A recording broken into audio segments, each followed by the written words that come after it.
We will move to our next speaker.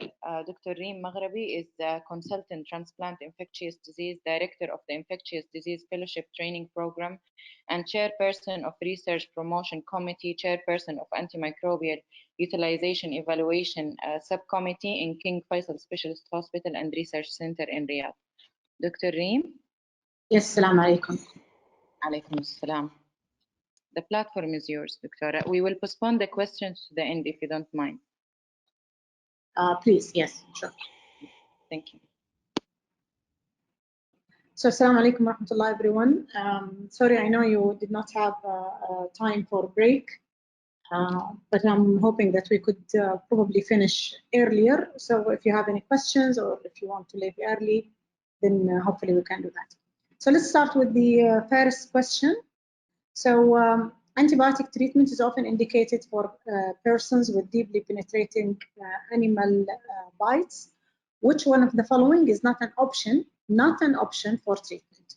Can you please show the answers?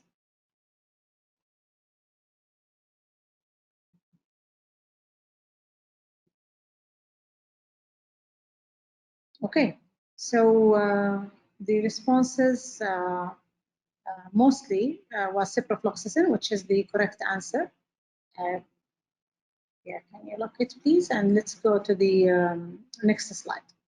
So this is very important. Examine the question in the exam properly. So these are the different bites that you may get question about during the exams. Dog bites, cat bites, human bites, monkey bites, and the other two are really less likely. The most important thing to know from all animal bites or from human bites that it's usually a polymicrobial infection. So an antibiotic that has a broad spectrum covers gram-positives, gram-negative, and anaerobe is really important. A special link between specific animal bites and an organism, like for example, with the dog bites, a very common exam question is the capnocytophaga. It's an organism that can cause severe septic shock. For cat bites, Pasteurella is going to be a very common association between the cat bites and this organism, so this could be an exam question as well. And for the monkey bites also, other than the antimicrobials, they may ask you also for other infections that could be associated with the monkey bites, and it's very important to remember the B virus, not hepatitis B, it's called the B virus, and usually we give prophylaxis after the monkey bite with SIPB. It's also very important, or this could be also another exam question, is when to consider prophylactic antibiotics for bites in general. And it's very important to remember this because this could be a standalone question in the exam. So human bites, cat bites, monkey bites are all an indication for a prophylactic antibiotics, and the reasons for that are: one, most of these bites are usually very deep bites, and it can penetrate, especially for the cat and monkey bites, it can penetrate the deeper tissues. The human bites is associated with more infections or more organisms compared with the other animal bites. So this is very important that we consider prophylactic antibiotics. Deep bites that involves the bone or joints, or you think that it's a deep bites, this is also another indication for giving prophylactic antibiotics. Hands or any bites that involves the face is also an indication for prophylactic antibiotics. Immunocompromised hosts and patients with liver disease or splenectomized hosts. And the main reason for this last sentence is the capnocytophaga. Capnocytophaga is an organism that is usually present in the human mouth and in the dog mouth and also other animals, but usually can cause severe septic shock, especially in patients who are splenectomized patients. So this is the other question. 42-year-old male patient with the venous stasis hyperlipidemia presents to the emergency room with one-day history of increasing thigh edema associated with erythema and pain to touch surrounding a large boil. He has similar episodes before. He is febrile 38.1, tachycardic or marginal tachycardic, and has a normal blood pressure. Systemic examination is otherwise unremarkable apart from his leg exam, and his white blood cell is mildly elevated at 20,500. You decided to admit this patient for IV antibiotics. What will be your best therapy? So these are the available options for you here in this question: cefazolin, levofloxacin, piperacillin, tazobactam, and vanc. This D is wrong. It should be vancomycin. This D is wrong. So let's consider vancomycin. Don't choose D. So let's see the responses. And let's lock the. Sorry, there is something wrong with this slide. This is very strange. It should be piperacillin, tazobactam, and vancomycin. Can we see the next slide, please? I'm going to talk about this clinical syndrome with the other questions in later slides. So 32-year-old female patient admitted to the hospital complaining of right thigh pain. He was started cefazolin empirically for cellulitis. The emergency room physician told you that his pain or her pain is out of proportion to the finding of the cellulitis. Over the next 24 hours, she developed septic shock, acute kidney injury, and DIC. CT scan of the right leg showed collection of fluid and gas in the deep fascia. Urgent surgical operation is planned. And what are the changes to the antimicrobial therapy you would recommend for this patient? Can we see the answers, please? So these are the available answers for you: continue cefazolin and add clindamycin, continue cefazolin and add clinda and gentamicin, discontinue cefazolin and add clindamycin and gentamicin, discontinue cefazolin, add vanc and piperacillin tazobactam, discontinue cefazolin, add vanc and gentamicin. And let's see, let's give them some time. Okay. Okay, so let's lock the answers and show the correct answers, please. Okay, so the correct answer is discontinue cefazolin, add vanc and piperacillin tazobactam. Next slide, please. So here in this slide, this is from the IDSA guidelines, and this is a very beautiful classification of the skin and soft tissue infection. So this is, I would like you to consider animal bite as a different category that is not presented here in this slide. So the animal bite infection is a category that you could potentially put beside this slide. But this is in general skin and soft tissue infection, and that's usually divided into purulent and non-purulent infection. And with the presence of purulent, you will see a collection that is usually represented in a carbuncle or an abscess. And then with that, you would divide the patient according to their clinical severity from mild to severe. And of course, you would expect with the severe that you see a patient with a systemic manifestation that involves fever, hypertension, probably tachycardia. And in those patients, the significance of that we usually expect that there is a systemic infection usually manifested as a bacteremia. So for mild diseases, usually we don't need a systemic antimicrobial therapy. All what we need is an incision and drainage. In moderate and severe purulent skin and soft tissue infection, here you will need definitely incision and drainage, and that should be sent for culture and susceptibility. The differences in the antimicrobial coverage, as you can see here, so with the empirical treatment for mild disease, we could potentially go away with oral antibiotic therapy. So I want something that mainly cover Staph aureus, so either Bactrim or doxycycline, or if the patient is defined to have, and then after the cultural susceptibility, you could rationalize your antibiotic accordingly.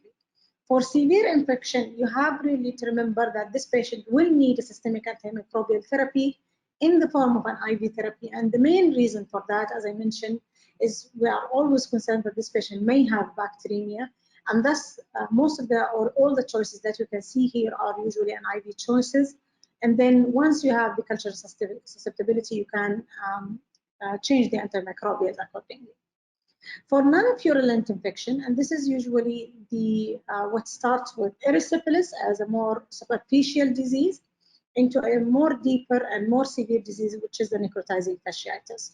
So in patients with erysipelas or cellulitis, it could be mild to moderate disease. And again, here with the mild disease, we can go away with oral antibiotic therapy. For moderate disease, most of the people will prefer an IV therapy But then when we are talking about severe disease, and I want you to notice the difference between moderate and severe, is in the spectrum of antimicrobial coverage. So with moderate disease, we usually go with something that has purely gram-positive coverage or mainly gram-positive coverage. So as you can see here, ceftriaxone has both gram-positive and gram-negative, but it has an excellent gram-positive coverage, or something that has, or for example, cefazolin that has mainly gram-positive coverage, or something that pure gram-positive coverage, so with some anaerobes like clindamycin. While on the other hand, when you see the severe disease, here you will need a broad spectrum antibiotic. So vancomycin plus piperacillin tazobactam. And the reason for that, because necrotizing fasciitis is usually a polymicrobial infection, especially if we're talking about diabetic patients or transplant patients or any other immunocompromised patients. And usually this is a severe life-threatening infection. So it's with any other severe life-threatening infection, we usually start with broad spectrum antibiotics and then we de-escalate. In regard to the clindamycin addition in the exam, if clindamycin does not come in the same sentence with another broad spectrum antibiotic, then clindamycin should not be your choice. Classically, all infectious disease physicians like to add clindamycin because of theories about post-antibiotic effects, about antitoxin effect. But the most important thing in reality, and if you read the guidelines carefully, the most important thing is to make sure that you are adding a broad spectrum antibiotic to cover all the possibilities that could be present. So in the exam, if you are going to look where is clindamycin, always make sure that clindamycin, if the case is the question is about necrotizing fasciitis, make sure that it comes with another broad spectrum antibiotic. Next slide, please. So this is again here. I put in here in this slide that you can see the different clinical syndromes of skin and soft tissue infection. Here you can see on the right-hand side necrotizing skin and soft tissue infection, and then you will go into abscess forming skin and subcutaneous, and then you will see the different nomenclature for these different clinical syndrome with the most likely organism. So for example, here when you see from type 2 necrotizing fasciitis until erysipelas, streptococci are one of the most common organisms, but then when you move into purulent skin and soft tissue infection and other more superficial skin and soft tissue infection, Staph aureus is the main pathogen that we usually are concerned about. In the contrary, when you look into the right-hand side with the necrotizing skin and soft tissue infection, gas gangrene, type 1 or type 2 necrotizing fasciitis, you will see that there is a mixed aerobes and anaerobes or Clostridium infection. And that's why in the previous slide, I emphasized a lot on the addition of a broad spectrum antibiotic. So don't be fooled by clindamycin in the question. It has to be combined with a broad spectrum antibiotic. As you can see here, this is a broad spectrum, or this is a polymicrobial infection, and we have usually to be careful and in the antimicrobial coverage. Next slide, please. A 23-year-old female patient with chronic leg ulcer related to prior trauma presents with rash, hypotension, and fever. She denied any history of travel, use of illegal drugs. On examination, the ulcers look clean, no erythema or warmth or discharge, but has a diffuse erythema, most prominent over her palms, conjunctiva, and oral mucosa. Her labs were significant for normal white blood cell, but slightly low platelet. Serum creatinine is elevated, mildly elevated AC and ALT with the elevated total bilirubin. She was started on broad spectrum antibiotics following drawing of blood culture. 72 hours later, her blood cultures are still negative and her fingertips started now to dischromate. What is your most likely diagnosis? Next slide, please. Okay, can you show the responses, please?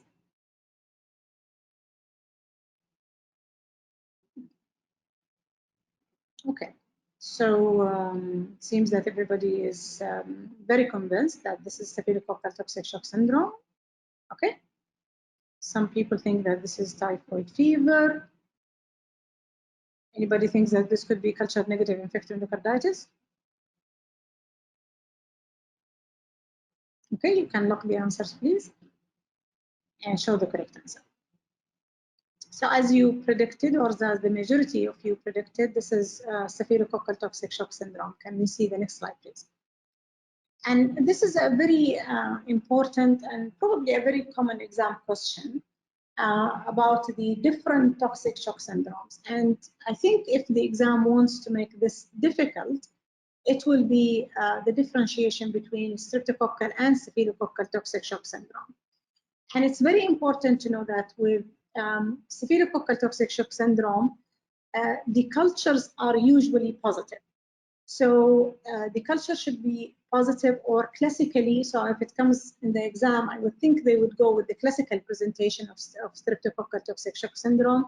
So you will have a positive blood culture, or sorry, a positive culture either from a sterile or an sterile site, with other symptoms or other clinical signs that would suggest severity, like for example hypertension, with the presence of any of those two criteria that you can see here in the slide. It's more difficult with the staphylococcal toxic shock syndrome because the cultures are usually negative. So usually you would need to pay an attention to the clinical presentation that the question is asking you about. Sorry. So there is a clinical criteria that involve the fever, the skin rash, but also a very, very important clue in the question is the disformation after the resolution of the rash. The multi-system involvement could be potentially a confusing clinical symptoms between the staph and streptococcal, but it's very important to pay attention to the other clinical or the other information that is in the question. And the most important two information that I would like you to pay attention to is the presence of positive or negative cultures, and then with the presence of disformation after staphylococcal toxic shock syndrome. Next slide, please. So here I tried to summarize what are the differences between the two syndromes. So there are some similarities between the two syndromes. Both are related to superantigen production. Both of them are mostly seen in adults, young adults, and you could see diffuse erythema, hypertension and end-organ failure. Clindamycin with additional of other organisms or other antimicrobial coverage is probably adequate for the treatment of both. But there are some differences that as I mentioned to you earlier, the most important I think for the exam will be the blood cultures, and the mortality is usually higher with streptococcal toxic shock syndrome. Next slide, please. So a 45-year-old man with diabetes and severe peripheral vascular disease presents with 6 weeks history of erythema and duration surrounding a 3-centimeter plantar ulcer. Today he is nauseated, febrile, tachycardic, and you can insert a metallic probe through the open wound to the bone surface. There is a surrounding redness and drainage of foul-smelling pus. Which of the following would be the next appropriate next step in management? And let's see the answers, please. Okay, can we see the responses?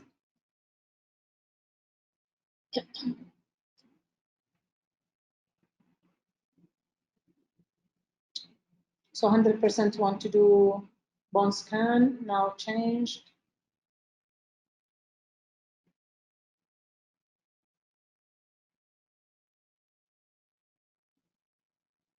Interesting. Okay, can we lock the responses, please?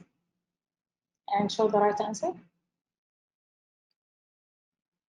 So parenteral vancomycin the percentage back then. Next slide, please. So this is very, very important. This is a patient who's from the question is presenting with diabetic foot infection. So when you have a question in the exam, or if you are evaluating a patient on the clinical rounds, there are very important things that you need to pay attention to.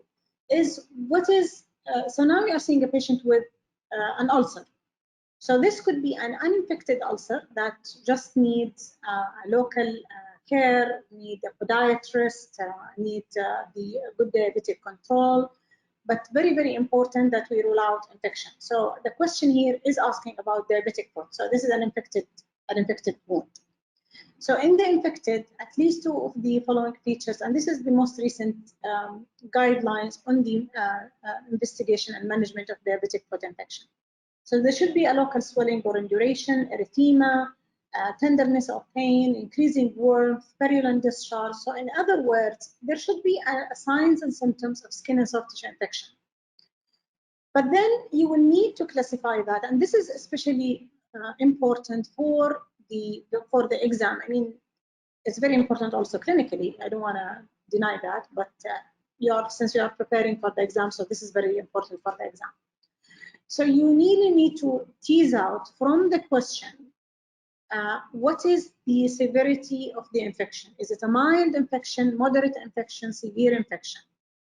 And this is extremely important because this is probably what will give you the answer.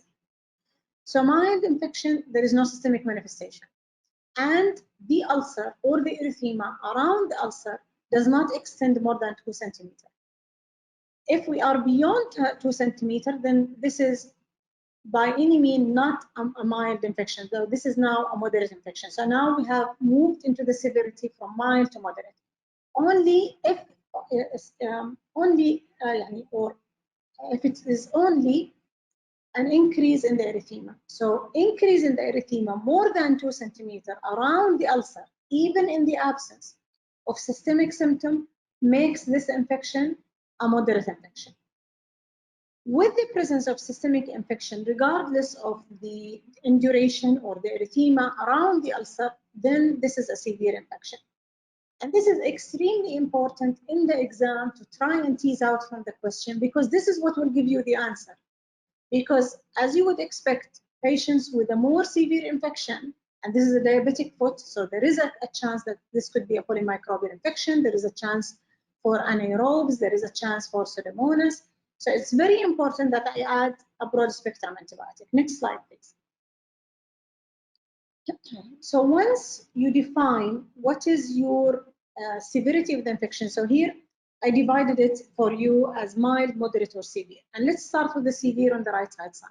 So there are local signs of infection with systemic signs of infection. Here we need a broad spectrum antibiotic that has a gram-positive coverage, gram-negative coverage, especially, and I want to emphasize on this a lot, especially Pseudomonal coverage, even if those diabetic patients are coming from home. Diabetic patients have a higher risk for having a Pseudomonas infection if they have diabetic foot. Gram-positive coverage plus or minus Staph aureus or MRSA coverage depend on the local epidemiology, depend on the patient previous colonization or infection history. But I think I would be safe if I say in the exam, probably most of the time they would like to see you adding vancomycin because those patients have a severe infection. Again, for moderate infection, because they have local signs of infection associated probably with a deeper infection. So again, we usually start those patients with broad spectrum antibiotics until we see signs of improvement. And for mild infection, we could potentially go away with pure gram-positive coverage without adding any gram-negative or anaerobic coverage, and it could be also treated as an outpatient. Next slide, please. So this is a 44-year-old male with long history of heroin abuse, is brought to the hospital because of fever and worsening muscle spasm and pain over the past day. Because of long-standing venous stasis and sclerosis, he is no longer able to inject intravenously, but he does skin pumps, which often that is done with dirty needles. On exam, he was sweaty and febrile. There are widespread muscle spasm, including the face. He's unable to open his jaw because of muscle spasm and has severe back pain because of diffuse spasm. On his leg, there is a skin wound that is tender and erythematous. Which one of the following statements about this patient's illness is not correct? I know this is not anymore used by the Saudi Council, not correct or the only correct answer, but I think here for the sake of teaching, I would like to use this specific way of questioning. So you will need to identify the syndrome and which of the following is not correct. So can we show the responses, please?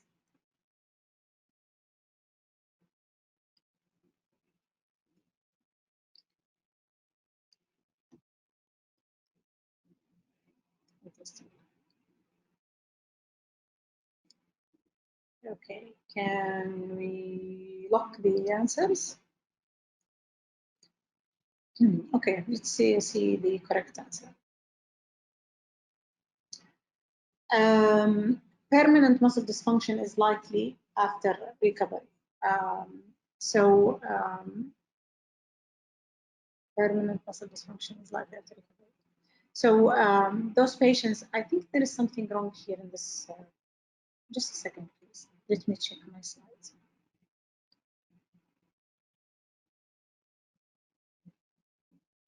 في changes في الانسر. I'm not really sure how did that happen.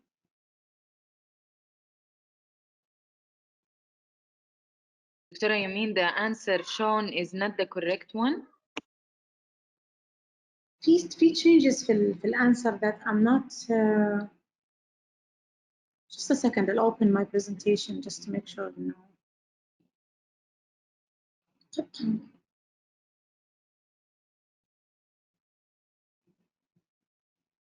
I feel إنه الانسرز كأنها شوية moved. Where is yes, this one.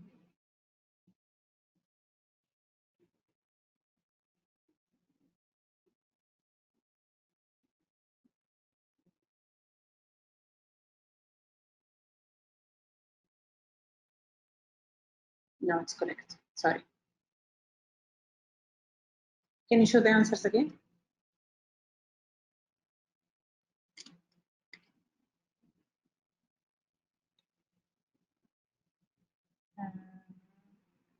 Okay. Okay. Sorry. Can you put it again on slideshow, please? I don't see. So the right question is permanent muscle dysfunction is likely after recovery, and it actually could gain some. It can actually go back to normal if the patient was treated appropriately very early during the course of illness. Next slide, please. So for skin and soft tissue infection, what I think is very important for you to remember or to study before the exam, since you have enough time to review these topics before the exam. I think animal bites, the microbiology, as I mentioned, or I tried to mention in the initial slides, the antibiotic choices for prophylaxis and infection, tetanus and rabies vaccines are very important. And here I mentioned for the tetanus, so it's very important to remember when should you give the vaccine, who are the patients that you should give anti or toxoid containing vaccine, and it depends really on the doses of the vaccine that has been given previously. And I think this is very important. For rabies vaccine, both pre and post-exposure prophylaxis are very important. Pre-exposure prophylaxis, the question could be mostly about a veterinarian physician and those patients or those doctors who they usually receive pre-exposure prophylaxis because of their potential exposure. Post-exposure prophylaxis for the rabies is also very important. The site of giving the immunoglobulin, you should always remember that when it is in the face, we don't give the immunoglobulin around the wound, or if it is in the hand. But in other scenarios, we usually give or inject the immunoglobulin around the wound for the bites. Purulent and non-purulent skin soft tissue infection, I spent a lot of time discussing that because I think this is extremely important for the exam. Both microbiology and antibiotic choices are important and high yield. Necrotizing fasciitis is also a very common exam, and I think for internal medicine, they really would like to make sure that you recognize medical emergency, that you are able to respond to medical emergencies and to able to diagnose medical emergencies. And necrotizing fasciitis is one of the most important medical emergencies that you really need to remember for the exam. For diabetic foot, and I think I mentioned everything that I would think you probably need to know about microbiology and antibiotic choices. For indication of surgeries, if there is any presence of necrotizing infection, if you think that there is also vascular compromise, if there is any collection, especially if it's a deeper collection, then those patients probably would need to be referred for surgery. Always remember that diabetic foot infections will need a proper vascular and neurological examination especially vascular, for the antibiotics, because patients with vascular compromise will not benefit from an antimicrobial therapy and needs to be referred for surgical intervention before or at the same time of giving antimicrobial therapy. Next slide, please. So moving on to a different topic. This is a 59-year-old male patient with the diabetes and hypertension, chronic osteoarthritis of the knees, presents to the emergency department with sudden onset of fever and pain and swelling of the right knee. The patient denies any history of trauma, IV drug abuse, or recent surgery. He looks in pain, febrile, tachycardic, tachypneic, with stable blood pressure. His right knee is swollen and tender with limited range of motion. The left knee and other joint examinations are remarkable. Systemic examination showed normal cardiovascular and chest exam. Skin has no lesions or wounds except for fungal infections between the toes and the left in both feet. His labs showed white blood cell of 14,000 and CRP of 124, which both are elevated. Orthopedic surgery consulted, and arthrocentesis was done. Synovial fluid analysis shows 73,000 white blood cell with 93% polymorphs. The gram stain and culture is still pending. What do you think is the most likely pathogen? Next slide, please. I like to see the responses as they come in.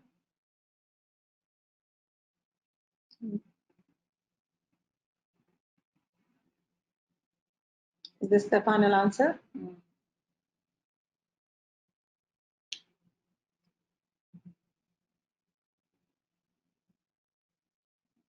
Okay. Okay. Can we, lock it, please? And let's see the correct answer.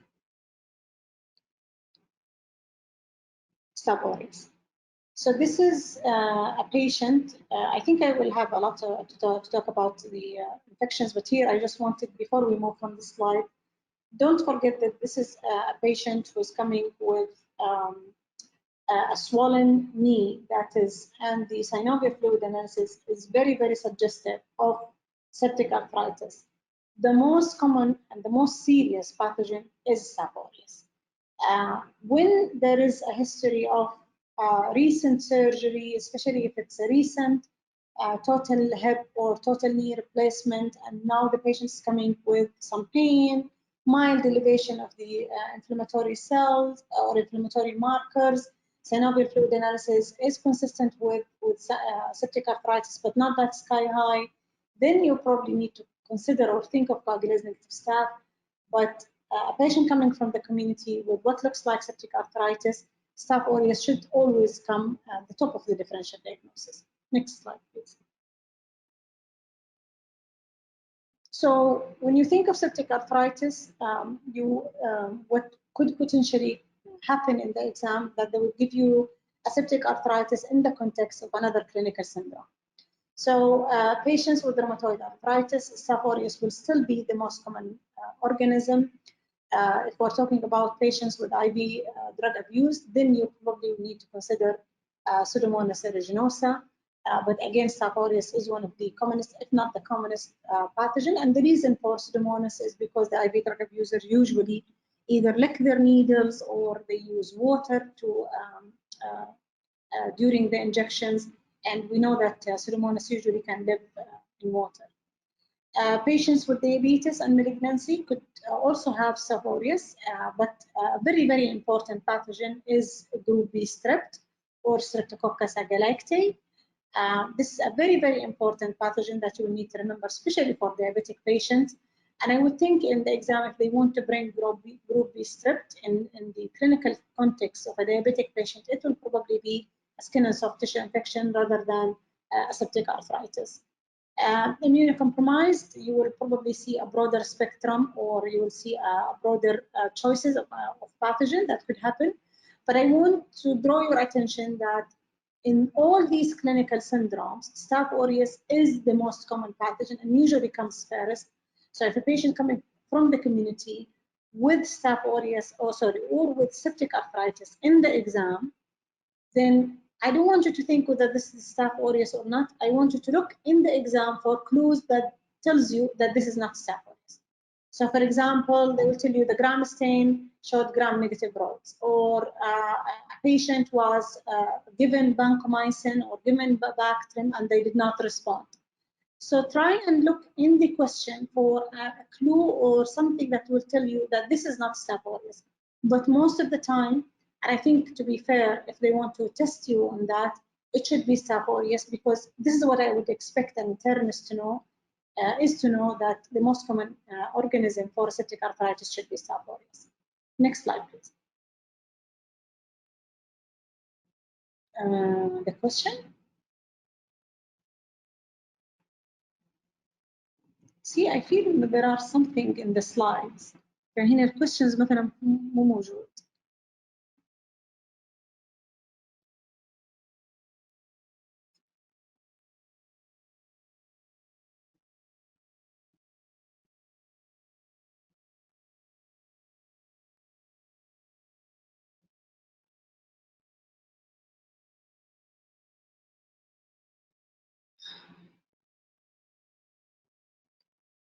يعني في slide missing هنا.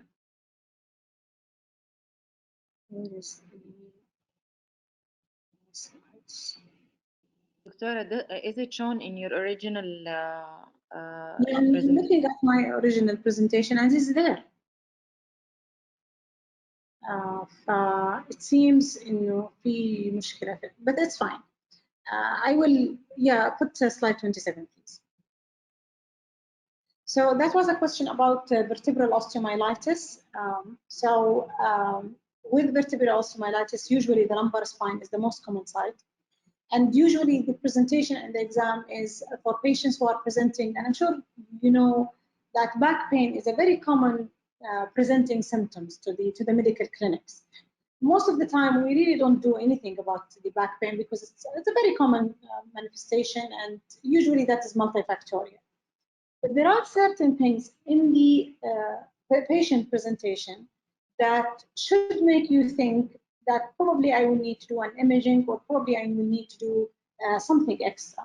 So patients who are known to have a chronic medical illnesses, but especially diabetes, IV drug abuser, especially IV drug abuser because of the history or the risk for bacteremia, steroid injection, prior spine surgeries are the most common risk factors. So if you are presented in the exam, and in the exam you really need to remember, this is not always an infectious disease question, or not always a rheumatology question, or not always a malignancy question. So you will really need to tease out from the question, what is the area of medicine that they are testing you on? So if you see a question that talks about an IV drug abuser coming with a back pain, then probably this is an infectious disease question. A patient who had recently a steroid injection and now coming with increasing back pain, I would think that this is probably an infectious disease question, and you will need to direct your thinking at that time toward vertebral osteomyelitis or any other infection that could happen in that area. So if you are presented with a question that will tell you that this is probably a back pain under infectious disease, then it's very safe always to say blood cultures are indicated. Because blood culture can be very useful for brucella, for Staph aureus, for other infections that could happen, for example, gram-negative, especially in IV drug abuser. So if the question about what investigations to do next, if they given you radiology, for example, and blood culture is one of the things, then probably blood culture would be on my list. Another thing that could be incorporated in the question of a back pain is brucellosis. One of the commonest presentation of brucellosis is lower back pain because of the sacroiliac or sacroiliitis. So this is very, very important to remember. So if the clinical syndrome of the question goes with that, so for example, a patient reported a history of oral congestion, patient reported a history of animal contact, a veterinarian, a farmer, something that tells you that there is a risk for brucellosis and there is a back pain with fever, then I would probably think of brucella serology or of other investigation that would tell you that this is brucellosis. Next slide, please. So for bone and joint infection, the septic arthritis, what you really need to know is synovial fluid analysis. And again, I would like here to emphasize on the point that in the exam, it is not always infectious disease if the patient presenting with arthritis. This could be very well under rheumatology. So synovial fluid analysis will help you a lot, whether it's a crustal-induced septic arthritis or any other inflammatory joint infections. You will need to remember the common pathogens, and the most common pathogen that I would like you to remember is Staph aureus. Salmonella is also common in secular. It's also common in patients with lupus. So probably if there is a twist in the question, you will need to remember salmonellosis. Treatment, if there is a septic arthritis, then surgery that involves washout is always in the treatment line. So patients should undergo washout because septic arthritis is a very, very highly inflammatory condition. And don't forget that the septic arthritis or the joints are closed space. So with persistent infection and inflammation in a closed space, there is a very high likelihood of joint destruction, especially if we're talking about Staph aureus, one of the most virulent organisms that we know. So it's very important to remember that drainage or washout is mandatory. For gonococcal arthritis, two scenarios that I would think will come as a gonococcal arthritis, or you need to consider gonococcal arthritis. If they give you a young sexually active man with mono or oligoarthritis, then probably gonococcal arthritis should be a differential diagnosis. I would think if it is Staph aureus or septic arthritis, they will probably give you a middle-aged either man or a woman with some comorbidities. Most likely it will include diabetes. Then probably I will go more toward Staph aureus infection. The other thing that will give you a hint that this could be a gonococcal arthritis is in patients with arthritis dermatitis syndrome. So they will have distal joint involvement or large joint involvement, but with the presence of a maculopapular or postural dermatitis on the palms and soles. So this is also a very important thing in the clue or in the history that you will need to remember. For osteomyelitis, I would like you to remember two things: diabetic foot, and we already mentioned diabetic foot in the skin and soft tissue infection, and vertebral osteomyelitis. And please look for clues in the question. If it is an infectious disease question, then it has to be either a Staph aureus infection or a bacterial infection under Staph aureus, so patients with bacteremia, IV drug abuser. Brucellosis, or if there is any clue in the question that tells you that this is brucellosis. But always don't forget tuberculosis, especially if they had given you a thoracic osteomyelitis. So thoracic column involvement, or thoracic spinal cord involvement is a very common presentation for TB. So if they are giving you a patient who is chronically ill, now is losing weight, has a back pain, and then you did a chest or you did an X-ray, it shows some thoracic lumbar collapse or destruction, then you will really need to read the question very carefully, because probably the question is about tuberculosis. Next, please. Next slide, please. For prosthetic joint infection, which is also one of the things that could come in the exam, usually or always remember that knee infections are more than the hip. Risk factors related to the patient underlying comorbidities that include obesity, diabetes, smoking, immunosuppression, or if the patient had any surgical site infection.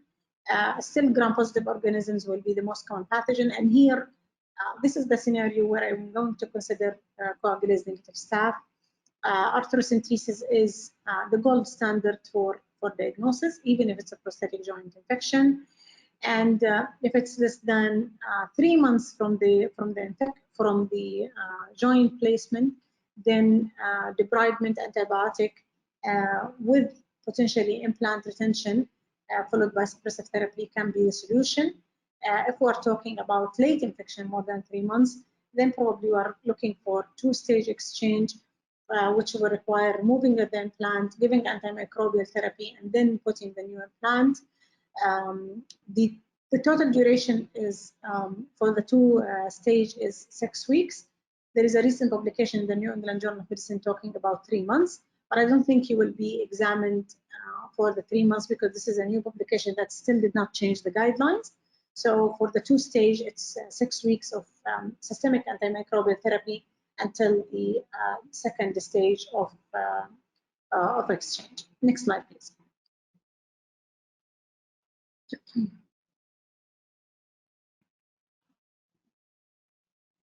Okay, so moving to the next topic, a 60-year-old male patient with recently implanted pacemaker around 3 months ago is admitted to the hospital because he has had increasing pain, swelling, and erythema at the site of the pacemaker pocket. He has a history of type 2 diabetes, coronary artery disease, third-degree heart block. The symptoms started 3 days ago and are rapidly progressing. He is febrile on admission. Blood cultures are growing gram-positive cocci, resembling staphylococci.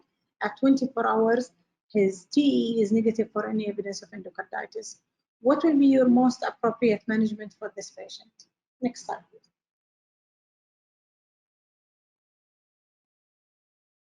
Okay, so these are the answers.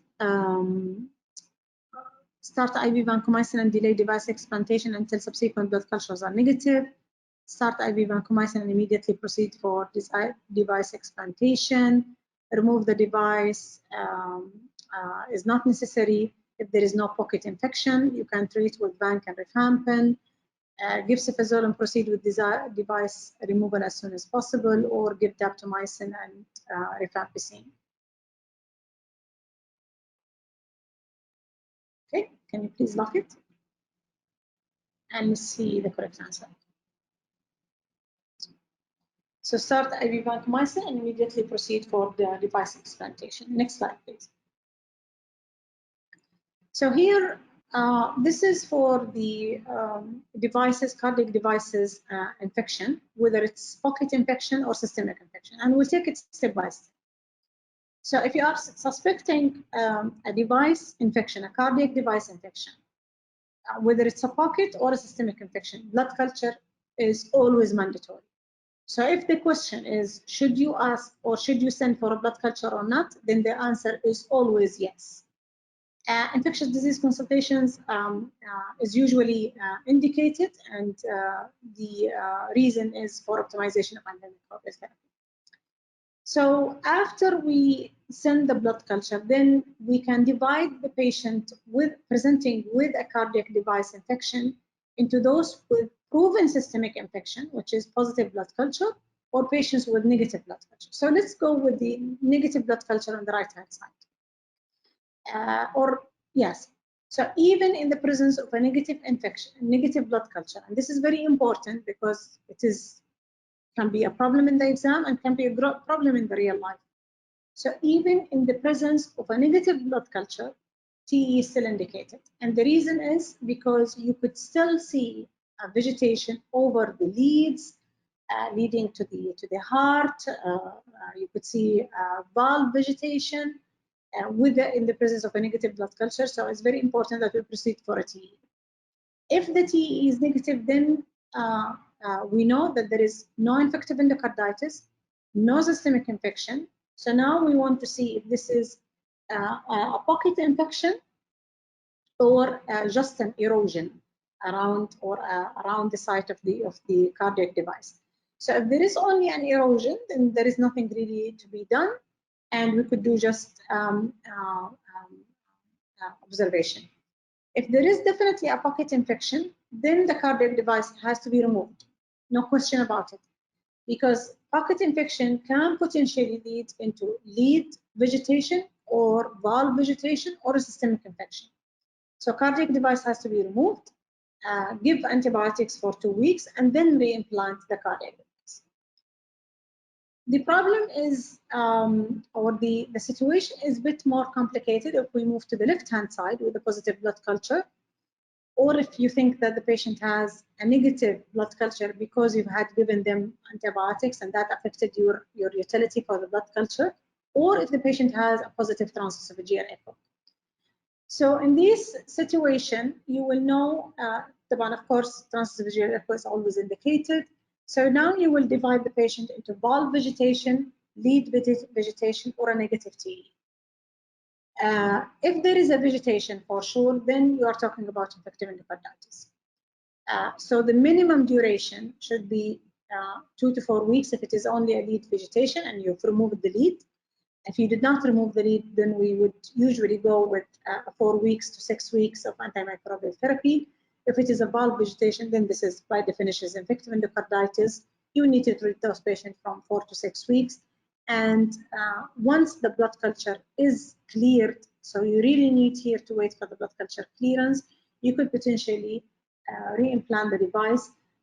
But usually if the patient has bulb vegetation or had a lead vegetation and the leads were not being or had not been able to be removed completely, most of the ID physician would recommend finishing the antimicrobial therapy with 4 weeks to 6 weeks of antimicrobials, then reimplanting the cardiac device. But what you really need to know for the exam is blood cultures are always indicated, transesophageal echo is always indicated, and then if it is whether if it is a pocket infection, then the device has to come out, waiting for the infection to clear and then reimplant. If you are dealing with infective endocarditis, then most of the time the treatment duration and the antimicrobial choices will follow the normal infective endocarditis protocol. Next slide, please.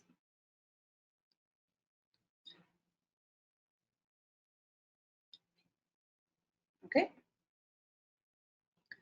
So what about if we have bacteremia, but there is no local site of infection? So there is nothing really evident on the local examination of the cardiac device. So if it is, make sure that you are ruling out all other sources other than the cardiac device. And if you cannot really find other sources for the bacteremia, then unfortunately, this is probably an indication that this is a cardiac device infection. And here really depends on what is the organism. And I would like to draw your attention again to the Staph aureus. Staph aureus is a very virulent organism. If it is present in the joint, you really need to clean the joint. If it is present in the skin, then you will probably need to treat that very carefully. And here, if it is present in the cardiac device, then the cardiac device has to come out and the patient has to be treated appropriately. For the other organisms, coagulase negative staph, propanobacterium, and candida, because these organisms usually can form a biofilm and makes the medical treatment alone without the device remover a bit difficult, and that's why most of the recommendation goes with device remover. If we are looking into a less virulent organism or organisms that are not very well known to form biofilms, we could potentially treat without the device removal and then just watch very carefully. Really depends on the cardiologist and the infectious disease physician, but most of the time we would accept the fact that we treat and then observe. If it is a gram-negative bacteremia or a pneumococcal infection, then again the recommendation is to observe for the antimicrobial therapy without the removal of the device. But in those two situations, which is the gram-negative or the presence of other gram-positives, if you elected to treat the patient with keeping the device and just doing antimicrobial therapy, then it is always advisable that once you finish the antimicrobial therapy that you do what we call surveillance blood culture to make sure that the blood culture has, even if it's clear, that it continued to be negative. Next slide, please. Okay, 55-year-old woman, history of mitral valve replacement with mechanical prosthesis, admitted with 1 week history of fever, malaise, shortness of breath. Admission blood culture were positive for MRSA. TE showed a 5 millimeter vegetation on the anterior leaflet of the mitral valve. Which of the following is the most appropriate antibiotic regimen for this patient? Next slide. Bank 6 weeks, Bank Gent 6 weeks, Dapto and Gent 6 weeks, Rifampin for the first 2 weeks, Vanc and rifampin for 6 weeks, gent for the first 2 weeks, Vanc and rifampin for 4 weeks.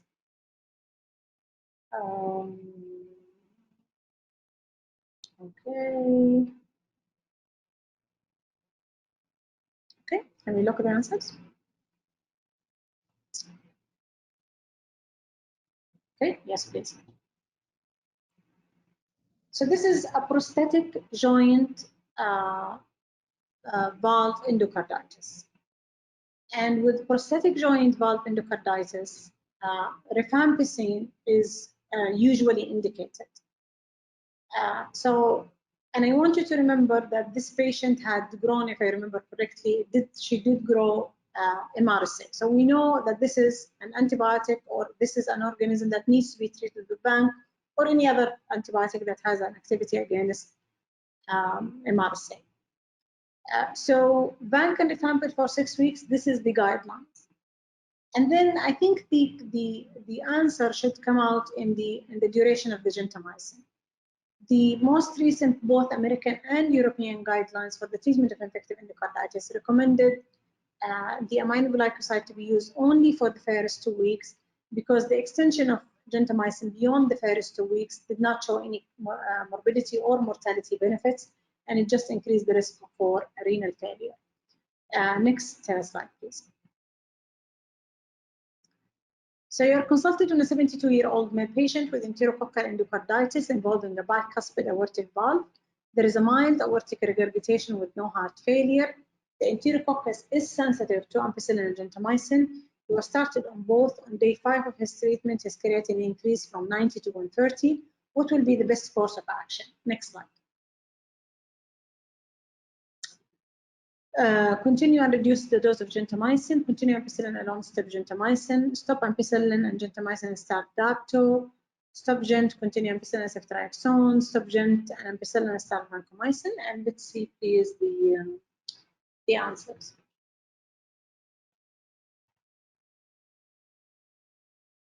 Okay. Yeah, can you look at please? So this is the correct. Okay. So this is the correct answer to stop gentamicin, continue ampicillin, and start ceftriaxone. Let's see in the next slide, please. So this is what I really want you to focus on. So what I want you to remember when you have a question in the exam about infective endocarditis, that you have empirical treatment and you have targeted treatment, which is the treatment that happens after the result of the blood culture with the susceptibility, which is summarized in this slide. The empirical treatment depends whether it's native valve endocarditis versus a prosthetic valve endocarditis, and if it's a prosthetic valve endocarditis, whether it's early or late, so less than 1 month or more than 1 month. And this is how you should define the empirical treatment for infective endocarditis. Once the culture is out and you have the organisms, and here I tried to summarize what I really think is important for you to know for the board. So here I summarize the 5 most common organisms, or the 3 most common organisms based on whether it's native valve versus prosthetic valve. So if we start with the native valve on the left-hand side, Viridans streptococci, Staph aureus, or enterococcal infection, which is probably the treatment for the enterococcal infection is similar in both situations. So for the Viridans streptococci, the question will be mostly about a subacute presentation, an already damaged valve, so a patient with rheumatic fever or with rheumatic heart disease, and the treatment is usually penicillin or ceftriaxone. And I don't think they will go into the detail of penicillin MIC. So if they don't give you a penicillin MIC and penicillin is one of the answers, I would probably go with penicillin, because penicillin is very well is a very active medication against streptococci. If they don't give you penicillin and they just give you ceftriaxone, then ceftriaxone probably is the answer. But in any case, for the empirical treatment, before I know that this is Viridans streptococci, my empirical treatment would be vancomycin and ceftriaxone. And then when you go to the Staph aureus, so now Staph aureus, always remember that there is MRSA and MSSA. But I want you always to remember that this patient could have an acute presentation, so an acute infective endocarditis. So don't tell yourself, this is only 3 days, this is only 2 days. this cannot be infective endocarditis. If he's an IV drug abuser injecting a lot of staph aureus into his bloodstream, then he could present with an acute infective endocarditis within 48 to 72 hours. So acute presentation is very important. Patients do not have to be known to have chronic valvular heart disease. So patient could be potentially having a normal valve. For patient, no previous history of valvular heart disease. And also another clue that this is probably a staph aureus endocarditis. So if they are asking you about empirical treatment. And if it is MSSA, then nafcillin or cefazolin. If it's MRSA, then it is vancomycin or diptomycin. And the duration is 6 weeks. Let's move to the right-hand side. We'll leave enterococcal at the end. Again, looking at very dense streptococci, and here you will see that the antimicrobial choice probably is the same, but the difference is in the duration. So if it is a prosthetic valve, very dense streptococci, infective endocarditis, then the duration is longer. You would use the same antibiotics, but the duration is long.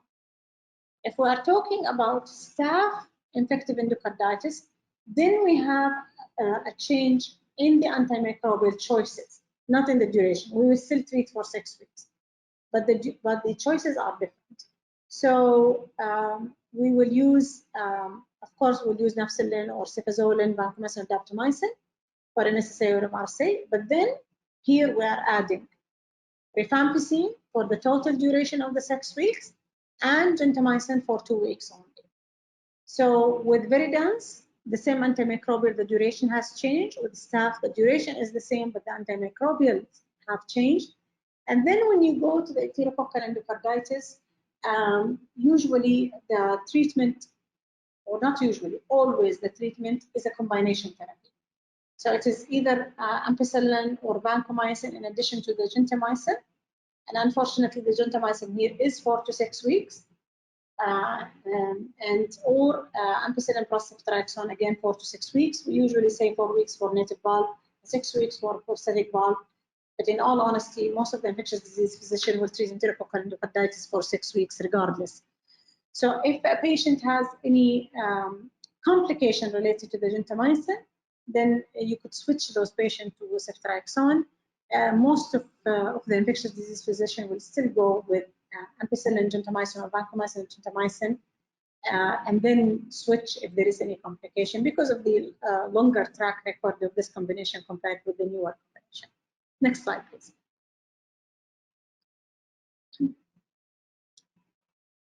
So this is a 46-year-old male patient presents to the emergency department after awakening with dyspnea and diaphoresis, 6 weeks history of fever, increasing weakness and fatigue. He underwent a root canal procedure 4 months ago. He is febrile, blood pressure is stable, tachycardic and tachypneic, uncomfortable and diaphoretic.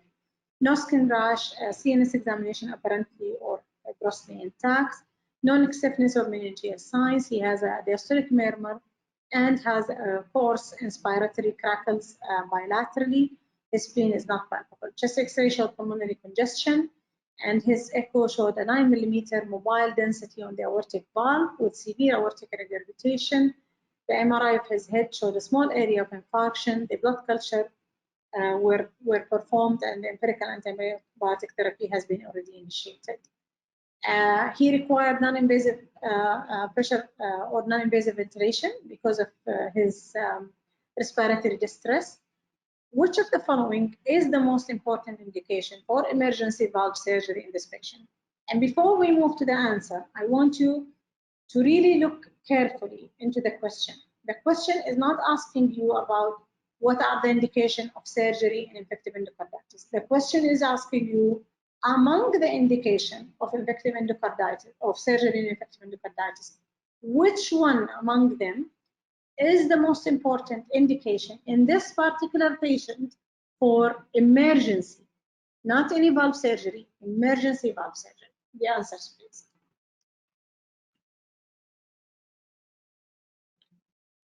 So embolic event, aortic valve involvement, severe aortic regurgitation, signs of heart failure, or the size of the vegetation.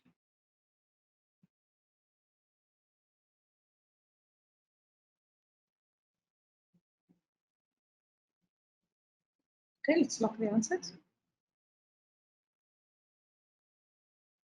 So before we should, okay, that's fine. So signs of heart failure is probably the most important indication for emergency valve surgery. And this is extremely important. And the reason why is this important, and the reason why I would think that this is a very fair question for the internal medicine boards is that this is a medical emergency. So if you're a cardiologist, if you are a rheumatologist, if you are a hematologist, if you are an infectious disease physician, you should be able to know that this is a patient with infective endocarditis developing heart failure. So this is an indication for emergency surgery. The cardiac surgeon has to be involved ASAP. Next slide, please. So here, and I like this, this is from the European guidelines for treatment of infective endocarditis. I like this because they put everything in one table. So you will see here, what are the different indications of surgery? They classify the different indication according to a clinical syndrome. So there is a heart failure, uncontrolled infection, prevention of an embolism. And then with that, they put the timing of the surgery, and of course the delivery of the recommendation. So if you look into what are the indications for emergency cardiac surgery, it's only one. So heart failure, and if you look under the heart failure, patient with aortic or mitral valve, native valve, or prosthetic valve endocarditis, severe acute regurgitation, obstruction, or fistula. So this patient had a severe aortic regurgitation and has signs of heart failure. So this is an indication for emergency cardiac surgery. And that's why it's very important if, and usually I do that if I take an MCQ question. If there is a long question, probably there are some details in the question that will give away the answer. And here, the two lines that I think give away the answers is the presence of crackles in the respiratory examination and the need for non-invasive mechanical ventilation to improve his respiratory status. And then they mentioned in the echo that there is a severe aortic regurgitation. So these two sentences or these two combinations of information in the question give away the indication for emergency cardiac surgery. And it's very important because the question asks about the emergency cardiac surgery.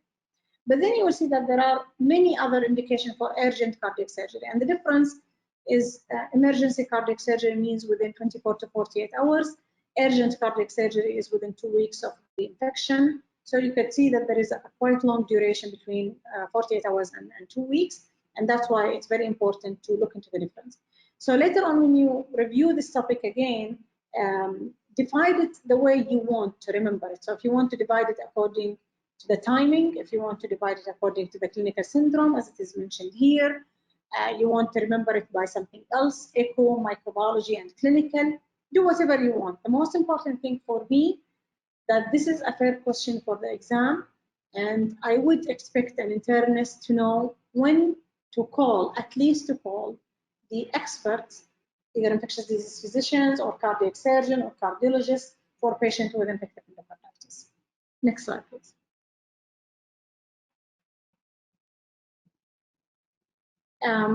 I did not bring a question about the antibiotic prophylaxis, but I would think that this is also an easy question for the exam. So, and again, I put here for you the recommendation. This is the latest European guidelines.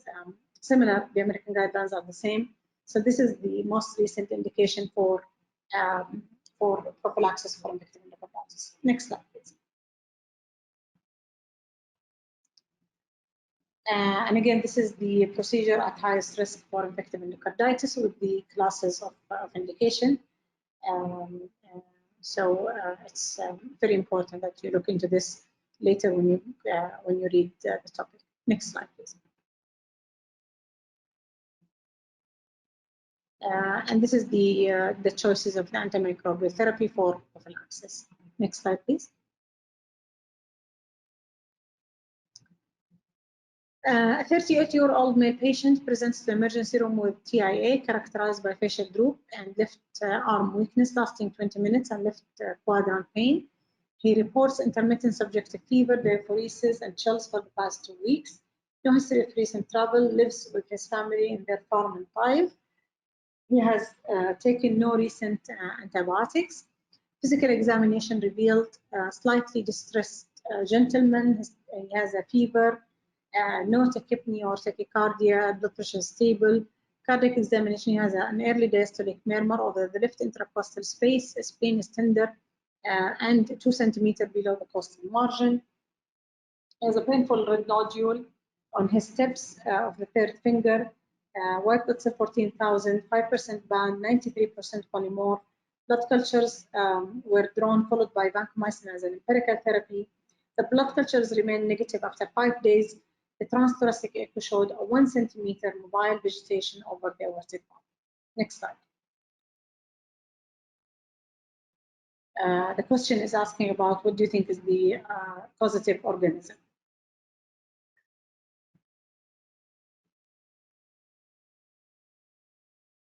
Or yeah, okay. So I think everybody got that. So this is a yeah. Can you look it and show the correct answer? I'll move faster because I think we're running short on time. So this is a classical description of a culture negative infective endocarditis.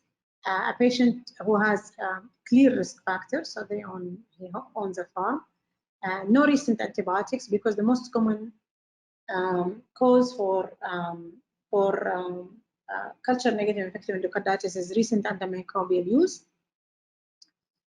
So here the question did actually tell you that the patient did not have a recent antimicrobials. The other clue in the exam is the very large vegetation. So usually this is also characteristics of Q fever. Next slide, please. So what do you need to know for effective endocarditis?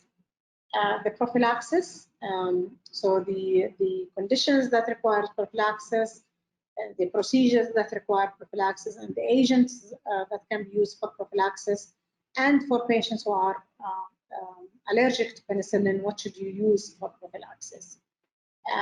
And I cannot stress it enough, indications for surgery is very important. The addition of aminoglycoside for the treatment of infective endocarditis, and I want you to remember 2 conditions: prosthetic valve, Staph aureus, infective endocarditis. The treatment, whether it's MSSA or MRSA, doesn't matter. And the addition of the gentamicin is for only the first 2 weeks of the infection. The other indication is enterococcal endocarditis. It doesn't matter whether it's prosthetic or native valve. And here, the gentamicin is given for the total duration of the treatment. Culture negative endocarditis, 2 things that I really would like you to remember for the board.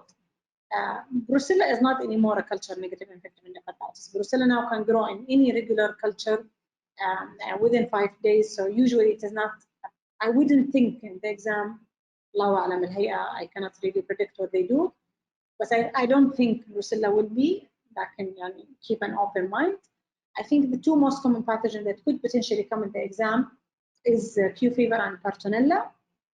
And so it's very important that you recognize the risk factor.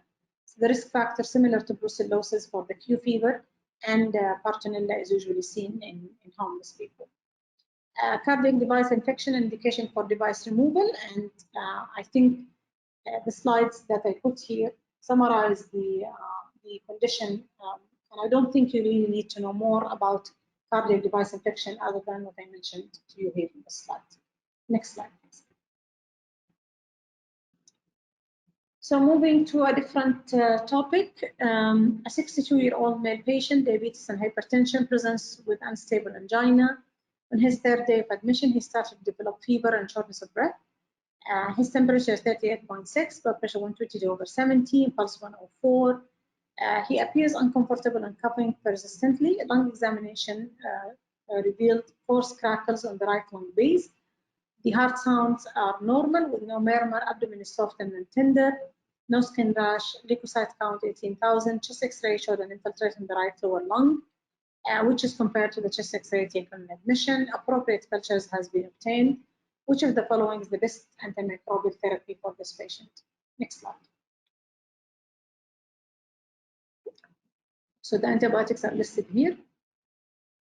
And I'm interested to see which antibiotic are you going to use for this patient.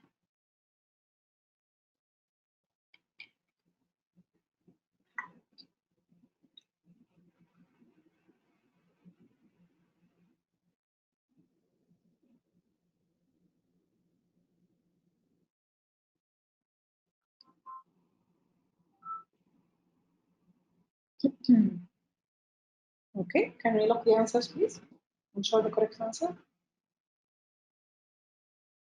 Okay. So here, the question is about hospital-acquired pneumonia. And in general, in the guidelines, hospital-acquired pneumonia, they want you to remember two organisms, Pseudomonas and MRSA. So for empirical treatment in the exam, we're not talking about real life. Real life, we have a lot of other factors that you really need to think about. In the exam, if the question is hospital-acquired pneumonia, they did not give you any prior microbiology. They did not tell you that the patient was on antibiotics and now stopped.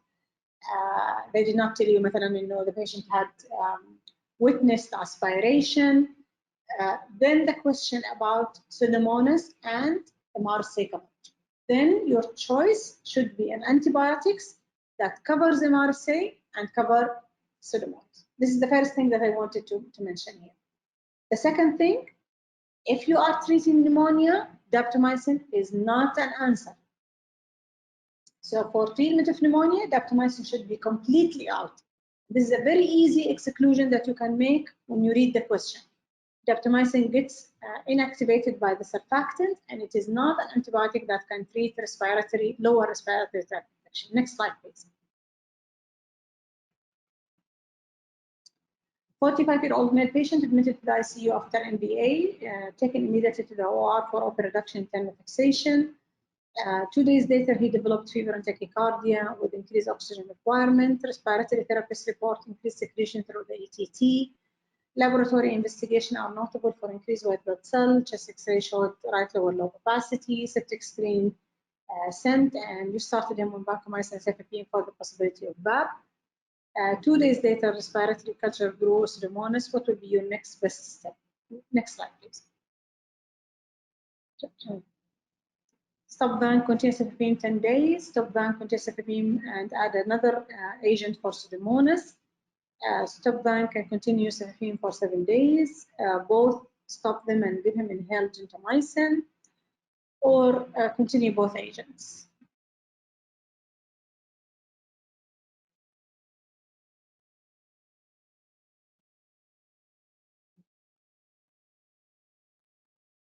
Okay.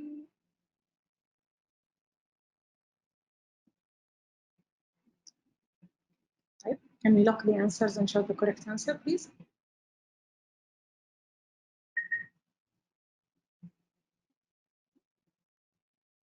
Okay.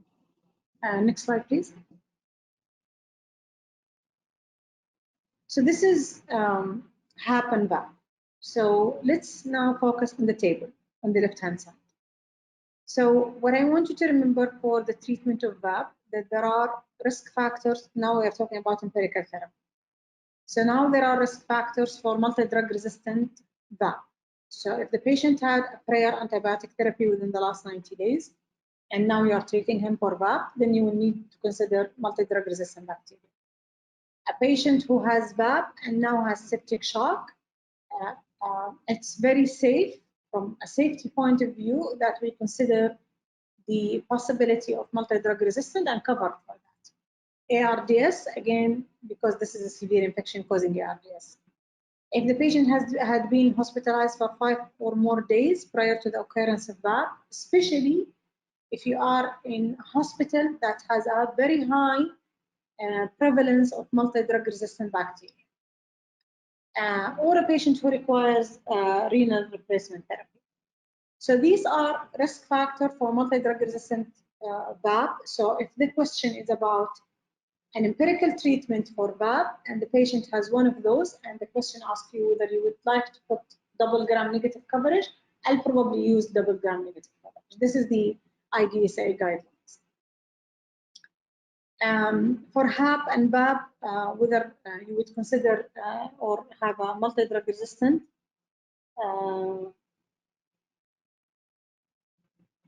sorry, I got distracted. I'm on call, so I got a text. If you're thinking of HAP and VAP and multi-drug resistant bacteria, then again, antibiotic therapy within the 90 days. and Pseudomonas and MRSA, as you can see, for HAP. So this is for the empirical treatment. Once you get the culture result and the susceptibility, here the culture told you that this is Pseudomonas. So what is the point of continuing with vancomycin? Plus, vancomycin should go. Staph aureus is an organism that grows very easily in culture. So if it is not there, it's probably not there. So drop vancomycin. So this is easy. And then we come into the duration. And I'm sure probably most of you believe into 8 days for Pseudomonas. Well, 8 days for Pseudomonas, unfortunately, this is old school. Two meta-analysis compared 7 days with 10 to 14 days for treatment of MDR pathogen, not only Pseudomonas, MDR, showed no difference in mortality or relapse. So shorter duration for the treatment of VAP is probably adequate, provided. So if you are treating VAP, the duration can be short if the patient showed clinical response. So let's say this is multi-drug resistant Pseudomonas. I started him on colistin plus ceftolozane and tazobactam, for example. And now I am day 3. The patient is still febrile, still has leukocytosis. His response is very slow. So probably I will not stop antibiotics by day 7. Let's say now I'm in day 3. His white blood cells are starting to come down. Fever has resolved. His secretions has gone down. He's not septic anymore. So probably he's responding very well to the antimicrobial therapy, and I would feel comfortable to stop antibiotics at day 7. And I don't think the question will be this difficult. Like I just wanted you to know this is very important. For us here in the kingdom, what you really need to consider, other than multi-drug resistant Pseudomonas or multi-drug resistant Enterobacteriaceae, is Acinetobacter baumannii. Acinetobacter baumannii, unfortunately, is endemic in most of the ICUs in the kingdom.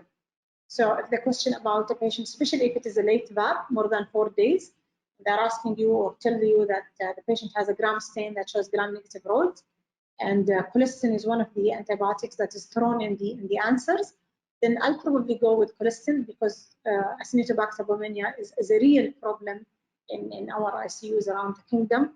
So it's very important that we consider Acinetobacter baumannii in the questions.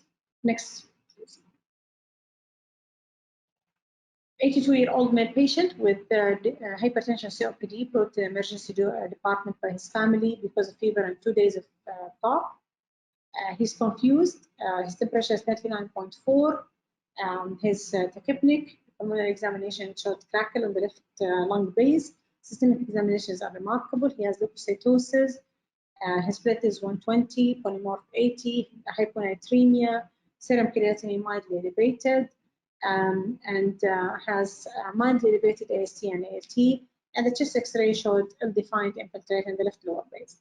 Next slide, please. He was started on piperacillin, tazobactam, and vancomycin. Over the next 2 days, he deteriorated and was admitted to the ICU.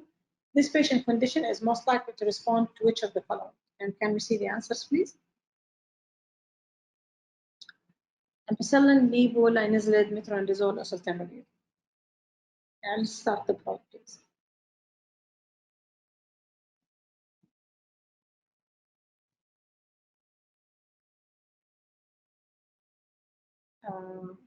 ممكن نشوف الانسرز or can we start the poll?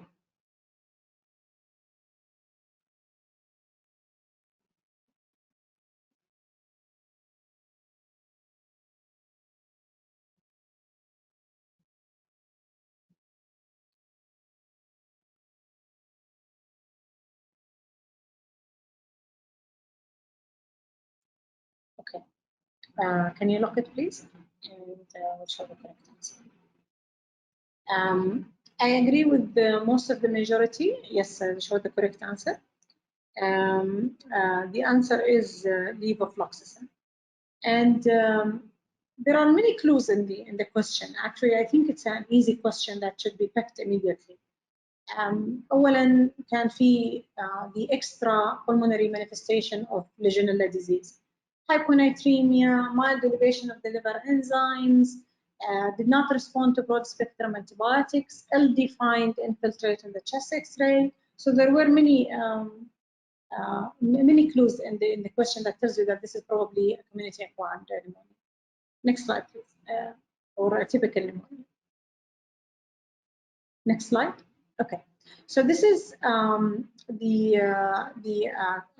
just a diagram that shows the clinical pneumonia compared by chest X-ray.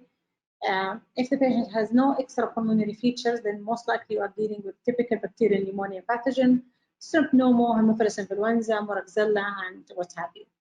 If you have an extrapulmonary manifestation, and I think this is a very interesting, and I really liked the way that the authors of this paper divided the extrapulmonary features, because this is very interesting and could be very beneficial for you in the exam. If there is a contact to animals, so if there is a zoonotic contact history, which is on the right-hand side of the diagram, then we are thinking of Q fever, psittacosis, and if there is a relative bradycardia, then Q fever and psittacosis are the most likely. If there is no relative bradycardia, then tularemia is most likely. Tularemia is not common in the kingdom, so probably you need to forget it for the exam. If there is no zoonotic contact or no animal contact, then we're talking about Legionnaire disease, mycoplasma, or chlamydia. If there is a relative bradycardia, then you need to think of Legionnaire disease, which is another clue in the question. And if it's negative, then it's mycoplasma or chlamydia. On the table on the right-hand side, that are the clues that make you or should make you increase your suspicion for Legionnaire pneumonia. The possibility to exposure to contaminated water, and always remember that Legionella can happen in the hospital. So there are hospital outbreaks for Legionella because of contaminated water. So it's very important that you don't take it out completely. If the question is about hospital-acquired pneumonia, just pay attention to the details. If there is a relative bradycardia, extrapulmonary manifestation, and what have you.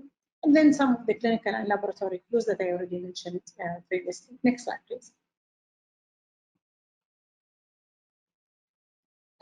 Here I put to you in this slide the infectious causes that presents with relative bradycardia, because we all know that tachycardia is a physiological response to fever, but there are certain infections that will present with relative bradycardia, and the commonest or the most famous is, as you see, Legionella.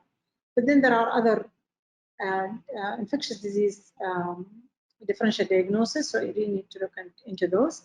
But this is, I thought it's an interesting and can be a clue for you in the exam. Next slide. 63-year-old woman with diabetes and obesity presents with cough for 3 days, a fever, shortness of breath, and febrile chest pain. She's febrile, heart rate 110, and auto saturation 96% of room air. Chest examination was notable for crackles over the right lung base. What is the most appropriate disposition for this patient? Can we show us the answers, please?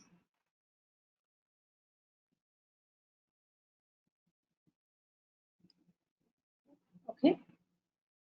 So you can see the answers. Are you going to admit her, discharge her, oral antibiotic? What are you going to do?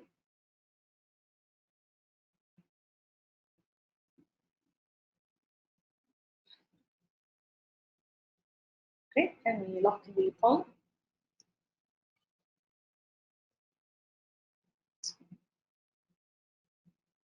Okay, so the question is about where should you send this patient to?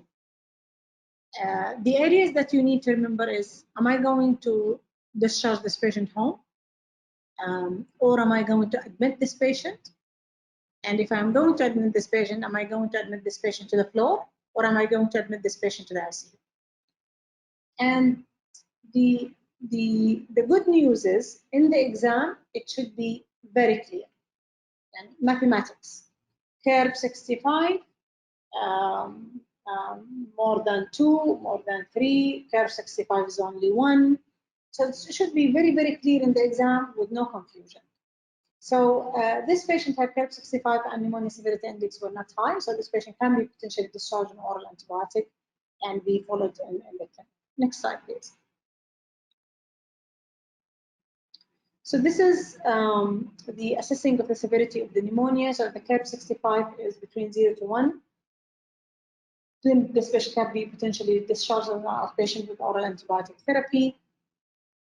If the CARB 65 2 or more, then this patient should be admitted. But then if it's only 2, then you can admit this patient to the floor. And if it's more than 2, which is 3 and 4, then this patient should be admitted to the ICU. Next slide, please. So what you really need to know for pneumonia, treatment and disposition of community-acquired pneumonia. I did not put a question about that because I think this is very well known to all of you. So ceftriaxone plus azithromycin for community-acquired pneumonia. Levo if we are expecting Legionnaire disease. Legionella can happen also in the hospital, so don't be fixated on the fact that it is a hospital-acquired. Atypical pathogen, there should be always a clue in the question. So Legionella hospitalized or nursing home. If they tell you that the patient has seizure, then this is not Legionella. So don't consider that as an extrapulmonary manifestation. But if it is Legionella, sorry, if it is a pneumonia with seizure or other CNS manifestation, that could potentially be mycoplasma, as CNS presentation is one of the commonest extrapulmonary manifestation for mycoplasma infection. And always remember that mycoplasma has many extrapulmonary manifestations that include dermatological, hematological, and neurological manifestation. Chlamydia, similar to the mycoplasma, but most of the time there is some animal exposure, and multi-drug resistant bacteria. And what you really need to remember is the things that I mentioned to you in the slide. I always want you to remember Acinetobacter baumannii for our ventilated patients, especially late VAP. And I also want you to remember that for patients who are presenting with septic shock or severe respiratory failure like ARDS, then probably the clue is, or the answer is probably asking about double gram-negative coverage. Next, please. 56-year-old female with seropositive rheumatoid arthritis presents to the emergency department with fever 38.4 with headache. Symptoms started about 3 days ago with fatigue, along with neck aching and headache. And she had nausea but no vomiting in the emergency room. She's been accompanied by her husband, who reports no change in the level of consciousness or seizure activity. On examination, she has meningismus but no skin rash, no focal neurological deficit. The white blood cell is 13,000, 80% polymorph. LP is planned. Does she require neuroimaging prior to her lumbar puncture? Can we see the answers, please, of the choices? And these are the choices. Please start voting.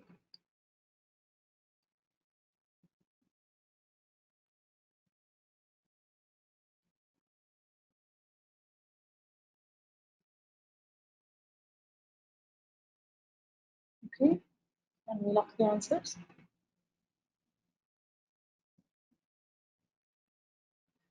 Again, in the exam, there should be a clear cut for things. She is immunocompromised. She is more than 50 years old. Then neuroimaging. Sorry, she is more immunocompromised. That's the reason. Then she will require neuroimaging. No history of head or no history of focal deficit. Her husband says that there is no change in her level of consciousness. Does not matter. In the exam, they are testing your knowledge as an internist. And as an internist, evaluating a immunocompromised patient presenting to the emergency room with what looks like a meningitis, she will require neuroimaging prior to the procedure, full stop. In real life, we may have other discussion, but in exam, the test is, they are testing your knowledge in this particular point. Next slide, please. 64-year-old male evaluated for fever and headache 3 days ago. He underwent meningioma resection, uneventful post-operative course. Now he's febrile, has low-grade fever, tachypneic, and respiratory rate is 16, has knuckle rigidity, urgent CT scan, and none has showed no bleeding. He had a lumbar puncture done and showed high white blood cell with neutrophilic predominance, low glucose, high protein, gram stain and culture are still pending. What should be your empirical antimicrobial therapy? The answers, please. Okay. Can we start voting?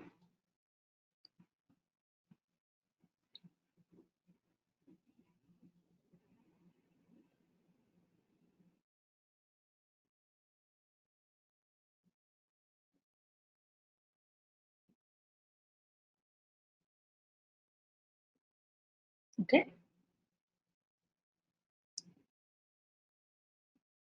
Yeah, look and show the answer, please.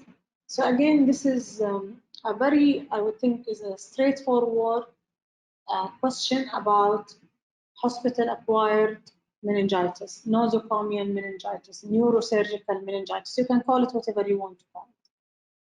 This is a meningitis that develops, meningitis evident by the clinical presentation by the CSF analysis. This is a patient who developed meningitis after a neurosurgical procedure. Until proven otherwise, the empirical treatment should be coverage for the neurosurgical meningitis. Now you would say, so why it is not ampicillin bank and ceftazidime? And the answer is, here the wrong thing about this answer is ampicillin. This is not a patient who was in the community and now coming with what looks like meningitis. This is a patient who had a procedure. So I wouldn't, why would a patient present with listeria after meningioma resection? Doesn't make sense. So here, the question is asking you, what is your empirical treatment for neurosurgical meningitis? Again, Pseudomonas and MRSA. Both Pseudomonas and MRSA should be covered.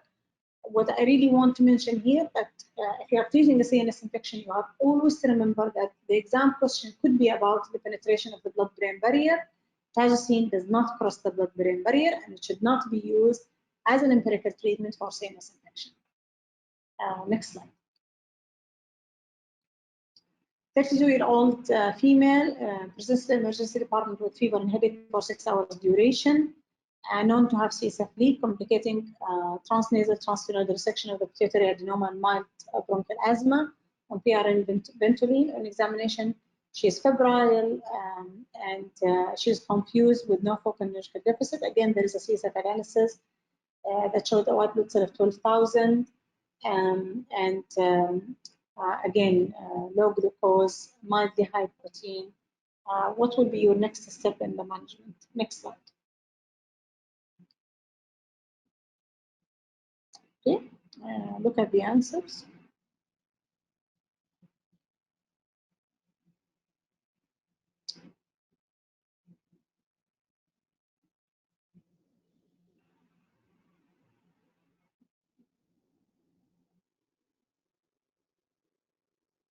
Okay, can you look at the answers, please?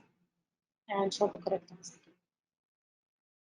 I agree with the majority of you who chose ceftriaxone, vancomycin, or dexamethasone. This is actually the indication for giving dexamethasone. A patient presents with community-acquired pneumonia, community-acquired meningitis. She is a high-risk patient for pneumococcal meningitis in particular because of the history of the CSF leak. So this is the clue in this question that this is a pneumococcal meningitis. But in any way, any patient coming from the community with what looks like community-acquired meningitis, we usually give DEXA prior or concomitantly with the first dose of antibiotics. And I agree with the choices of ceftriaxone and vancomycin to cover the most common pathogen. Next slide, please. 65-year-old man presents to the hospital for new onset fever and confusion. He was well until 3 days ago and then developed high fever, somnolence, and progressive confusion. His past medical history is unremarkable except for elevated cholesterol level, and he's only on atorvastatin. He's febrile at 40, he's confused and hallucinating, and after the admission, he developed tonic-clonic convulsion and required flurazepam to terminate it. The CT did not show any evidence of any abnormalities. The EEG showed an epileptiform focus on the left temporal lobe, and diffusion-weighted MRI showed bilateral temporal lobe inflammation. What is the most, or which of the following is most likely to be diagnostic? So what is the thing that will give us the diagnosis? Next slide, please. CSF acid fast staining in the ink, PCR, oligoclonal band, serum cryptococcal antigen. Okay, for the sake of the time, we'll lock and show the answers. Agree with the majority. This is a classical presentation of herpes simplex. So this is a patient who had 3 days history, has a progressive confusion, developed seizure, has an EEG that showed epileptiform foci on the temporal lobe, MRI that is consistent with bilateral temporal lobe involvement. So this is classical for HSV, and the correct answer is HSV PCR. Next, please. 24-year-old female with history of recurrent otitis media presents to the hospital with headache. Report ear discharge for the past several weeks.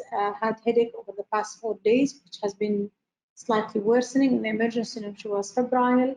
She was awake, answering question appropriately, but looked uncomfortable. The systemic examination was remarkable. The CT scan with contrast showed a right temporal ring enhancing lesion.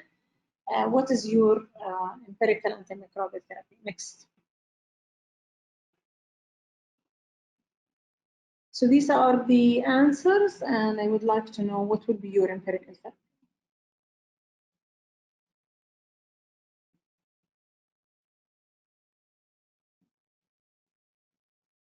Okay, can we look at the answers?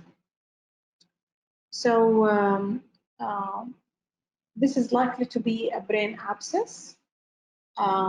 So because of the history of recurrent otitis media, there is also an imaging that shows you a ring enhancing lesion next to the ear. So this is probably a brain abscess complicating chronic otitis media. So let's liposomal amphotericin B, there's nothing in the question to suggest that this could be an invasive fungal infection. Patient is not immunocompromised. So I would definitely exclude that, the first thing. Trimethoprim sulfa could be an answer if we are talking about listeria in patients who are allergic to penicillin, or if we are talking about any other CNS manifestation that is not a brain abscess. Amoxicillin clavulinate has a poor penetration to the CNS, if any. Even if you give the IV form, it does not have enough penetration to the abscess. Vancomycin, the gentamicin again has poor penetration to the CNS. Here you are missing anaerobes, and you are missing, not missing, gentamicin can cover gram-negative, like gram-negative inside the brain, probably gentamicin will not touch it. So ceftriaxone and vancomycin, because you need a gram-positive coverage, you need a pneumococcal pneumonia coverage because of the otitis media, and metronidazole because we need an anaerobic coverage. The gram-negatives are covered by the ceftriaxone. Next, please. So this is the different organisms that you need to remember for the CNS infection. So this is, we're talking about CNS or meningitis. So less than 50 Neisseria and Streptococcus pneumoniae are the commonest. And you can see in the right-hand side column, the empirical antimicrobial therapy. More than 50, and I want you to remember that in the exam, there is usually a cutoff limit. So if they give you 51 or 52, please consider them more than 50 and remember Listeria. And also you can see the empirical treatment. For any neurosurgery shunt, then you need to consider Pseudomonas and MRSA. So your antimicrobial coverage has to be anti-Pseudomonal, anti-MRSA with CNS penetration. Immunocompromised, we add ampicillin for the possibility of Listeria. Penetrating trauma, you need to remember all gram-negative, not only Pseudomonas, Acinetobacter, Enterobacteriaceae, anything that could happen from the penetrating trauma. Next, please.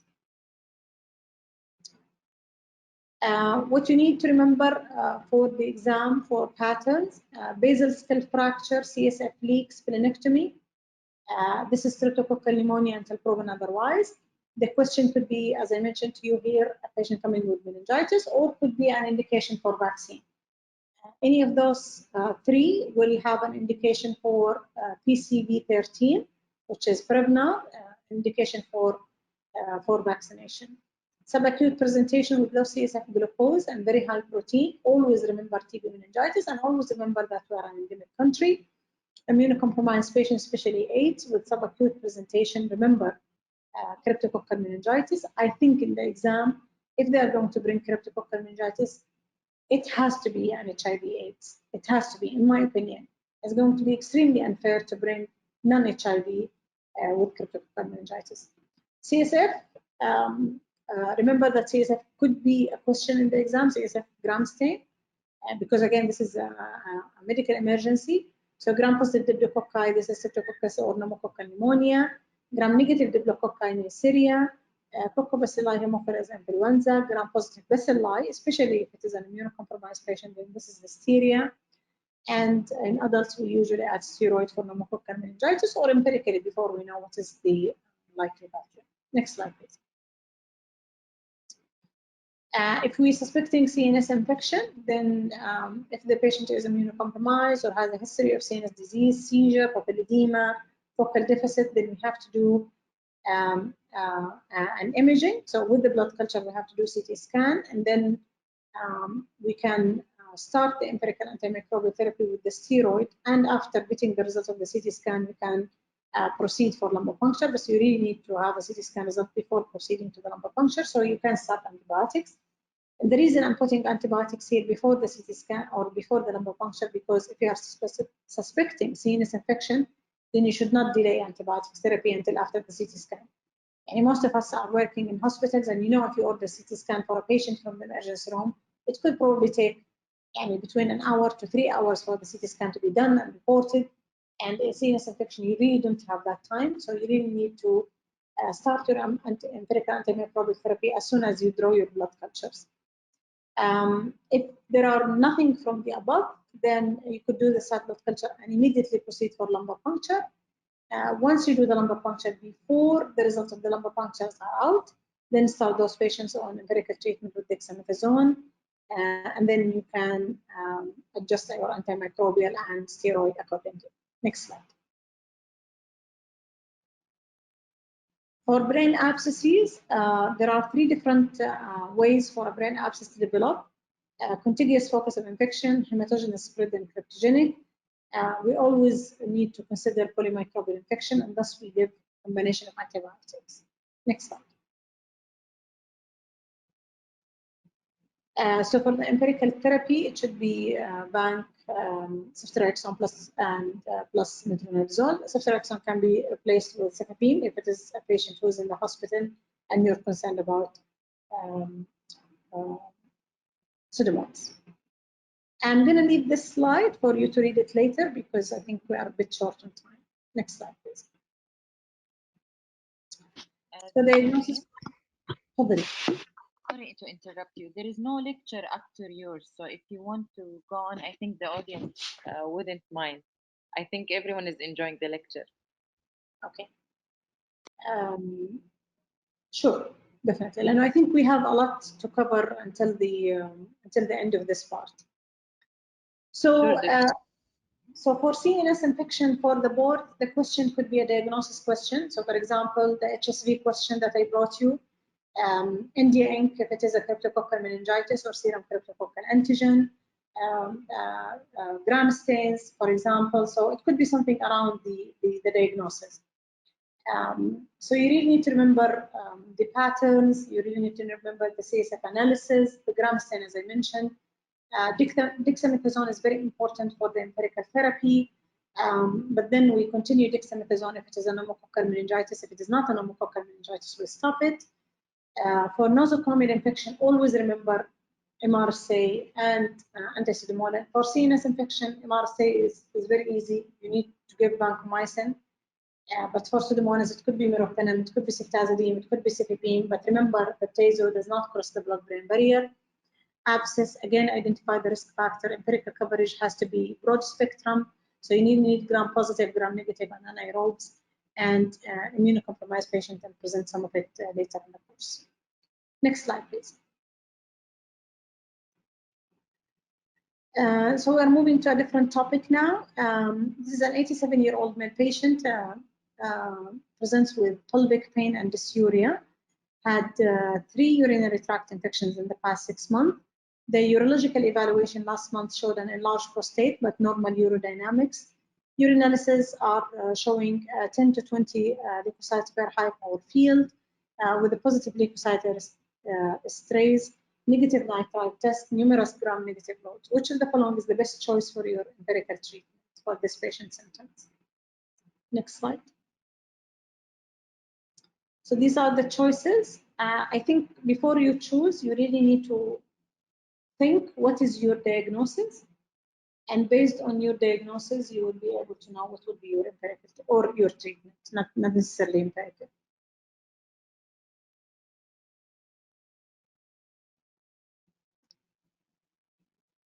Okay, can we lock the answers?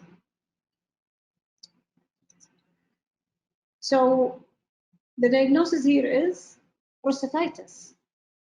This is an 87-year-old who is presenting with pelvic pain. So pelvic pain means that there is probably a deep infection or a deep process going on in the pelvis. So you really need to remember prostatitis. So for prostatitis, you need an antibiotic that has an excellent penetration to the prostate.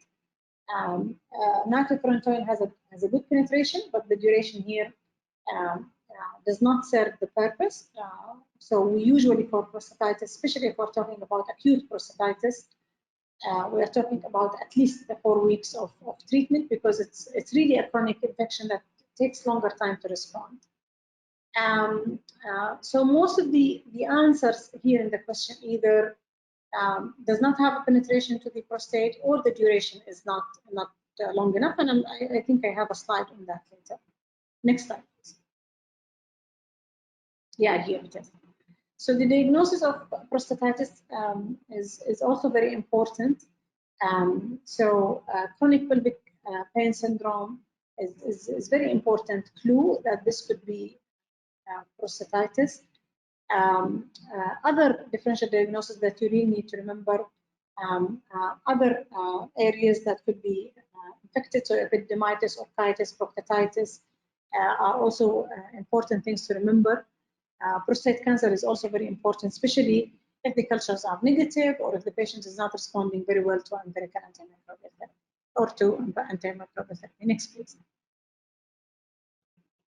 So when to admit a patient for treatment of acute bacterial prostatitis, you can see it on the right-hand side.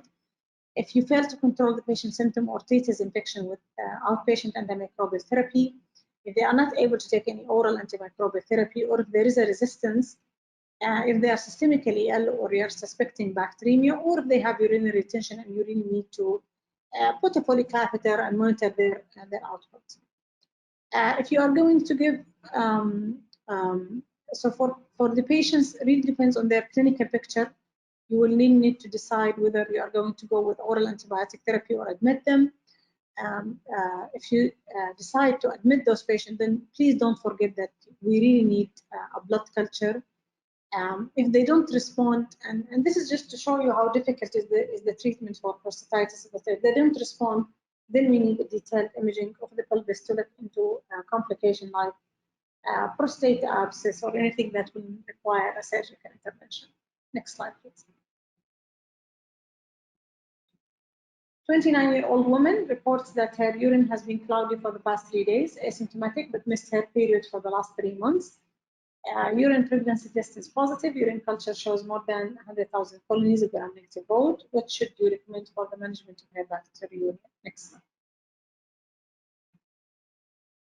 So these are the answers, and please start voting.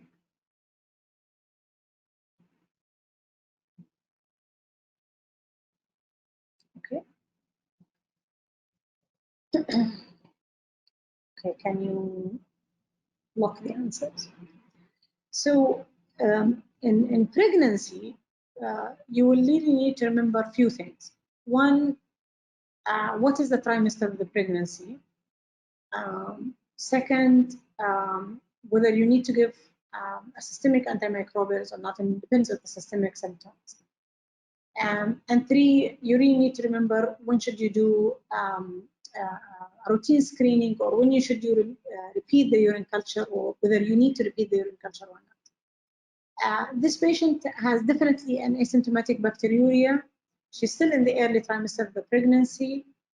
We don't usually give extended treatment or longer duration for treatment, and you can treat them with 3 days only. That would be okay. Again, in this question, it's either the duration or the choice. So, for example, Cipro cannot be used in the early stages of pregnancy or in the later stages of the pregnancy because of their effect on the bone and the ligament and tissues. So we don't use it. Bactrim and ceftriaxone for the prolonged duration of treatment that is not needed in this patient. Next slide. So this is asymptomatic bacteriuria. The IDSA recommend 3 to 7 days of therapy and periodic screening for the duration of their pregnancy. So those patients who did have asymptomatic bacteriuria, the Infectious Disease Society of America recommends that those patients will require periodic screening during their pregnancy. The antibiotics under category B are the antibiotics that can be used during pregnancy. Category C, we don't use them because of their potential effects on the fetus. Next slide, please. 50-year-old woman evaluated for persistent fever and flank pain. 3 days ago, she was admitted for the treatment of pyelonephritis because of nausea and vomiting. Her fever is persistent after 72 hours of treatment. Her only medication is IV ceftriaxone. Temperature is 39, blood pressure is 110/60. She's tachycardic, and respiratory rate is 18, BMI is 26. The right costophrenic angle tenderness is noted in the abdominal examination. Here, the remainder of the examination are normal. Urinalysis and culture on admission revealed more than 100,000 colonies of E. coli susceptible to ceftriaxone, and her blood culture is negative. What will be your next best step? Next. So these are the answers. What will be your next step?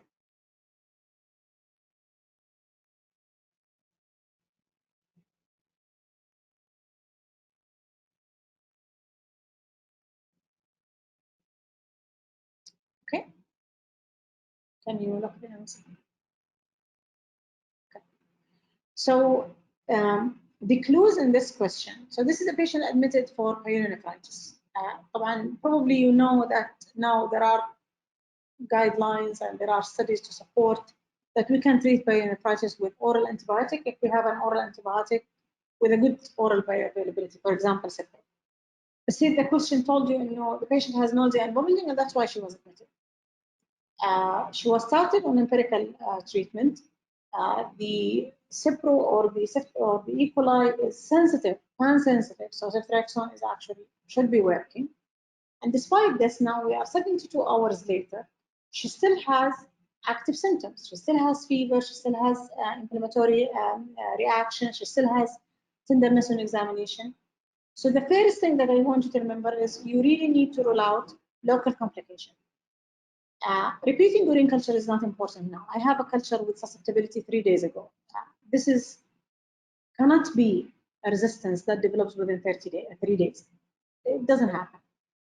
So if I have a culture within the last 3 days that is negative, if I have a culture that is with a susceptible organism, then there is no need I repeat the urine culture.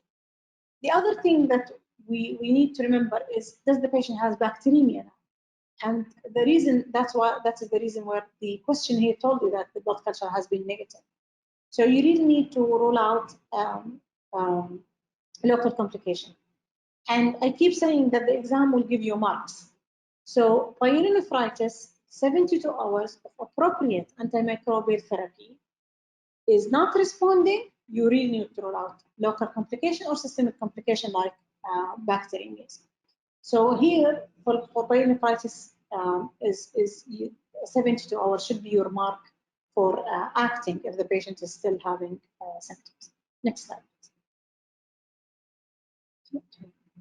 45-year-old man presents with acute onset of scrotal swelling and dysuria, has a unilateral tenderness, erythema, and swelling of the scrotum, denies any recent history of trauma.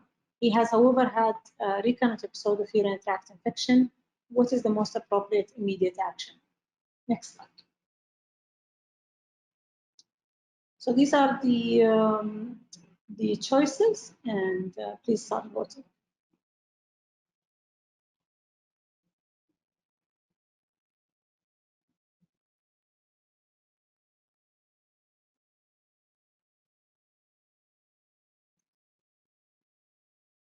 Urgent ultrasound scan, scrotum, urine culture, doxy, and single dose cetrizone. Okay.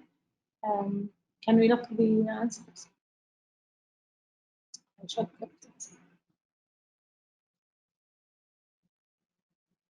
So this is a patient who has recurrent UTIs. So most likely, can we go back to the question, please, to the previous slide? So this is a patient present with scrotal swelling and dysuria. So probably he has not only a urinary tract infection, but probably is a urogenital. So now probably we are talking about epididymitis, more complicated infection. He has a unilateral tenderness, erythema, and swelling. He did not have a history of trauma, but he had a recurrent episode of urinary tract infection.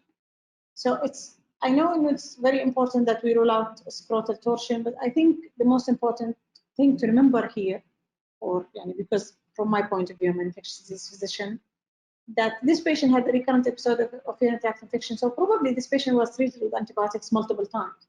So he has a history, or he has a risk factor for multi-drug resistant bacteria. And that's why we really need to do a urinary tract infection. Like, I understand the point of those who wanted to do an ultrasound to rule out testicular torsion.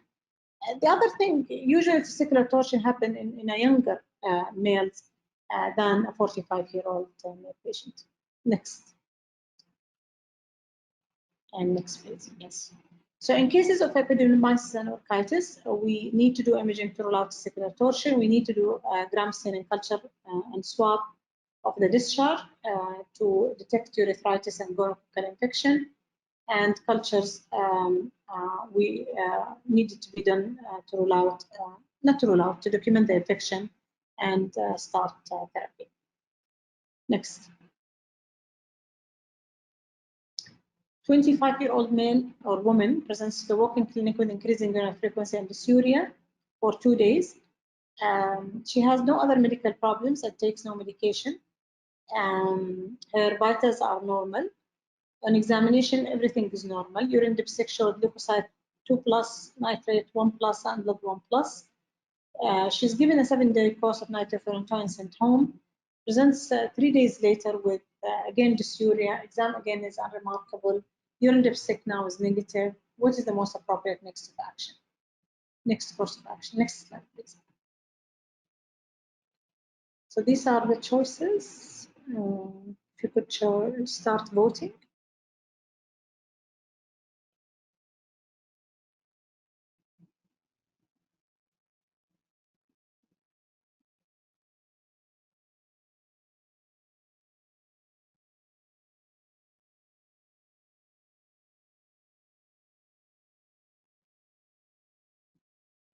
Okay, let's. What would you do urine culture? This patient has a negative dipstick. The dipstick was initially positive. So now the dipstick is negative and she's still systemically doing fine. I wouldn't repeat it or I wouldn't send for a urine culture. It's very important to recognize that in young women who have a recent history of UTI, the dysuria may linger for some time. Even after the resolution of the urinary tract infection. Plus, this patient did not finish her course yet. She was given nitrofurantoin for 7 days, and she came 3 days later because she still has the dysuria. which could still take some time. So it's very important after we did the dipstick that we know now that she probably does not have an active infection, and reassurance is probably the way to go. Next. So urinary tract infection, differentiation between lower and upper urinary tract infection is very important. Complication of pyelonephritis, as I mentioned, bacteremia and abscess is also very important to recognize in the exam. Prostatitis requires prolonged course of antimicrobial therapy, and asymptomatic bacteriuria in pregnancy is very important. You need to remember the duration is not prolonged as you would expect. We need to monitor those patients who had asymptomatic bacteriuria during their pregnancy. We need to monitor them for the remainder of the pregnancy. And any question in the exam about pregnancy that involves administration of either antibiotics or any other medication, always try to remember if this medication is safe during pregnancy or not. Then probably the question is about the administration of antibiotics during pregnancy. So let me check how many. Oh.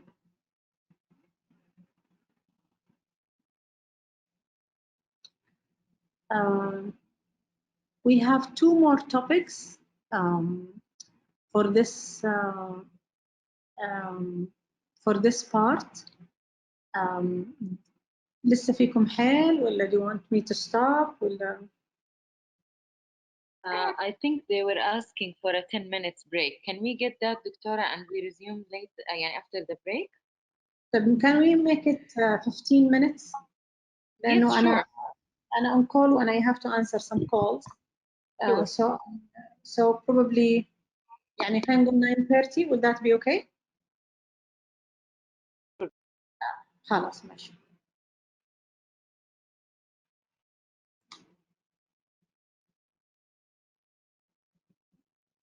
Please all be back at 9:30 because we wouldn't have much time after that to finish, inshallah.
بس مرة غريبة إنه ما في صوت.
السلام عليكم، نرجع نبدأ.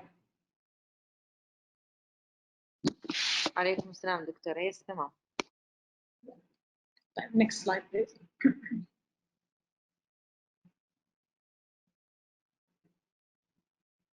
Okay.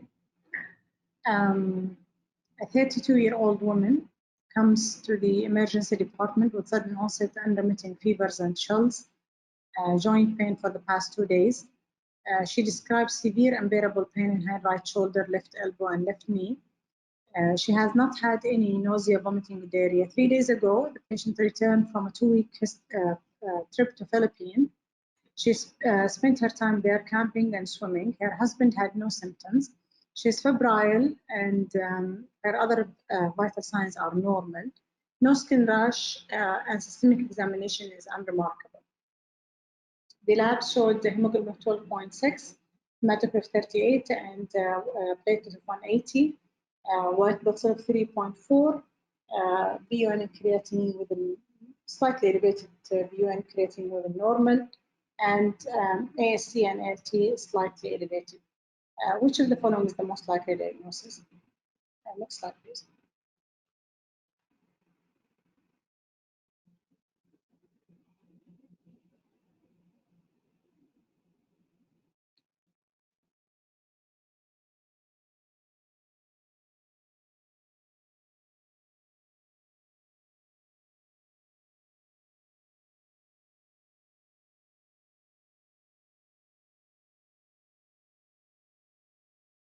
Okay.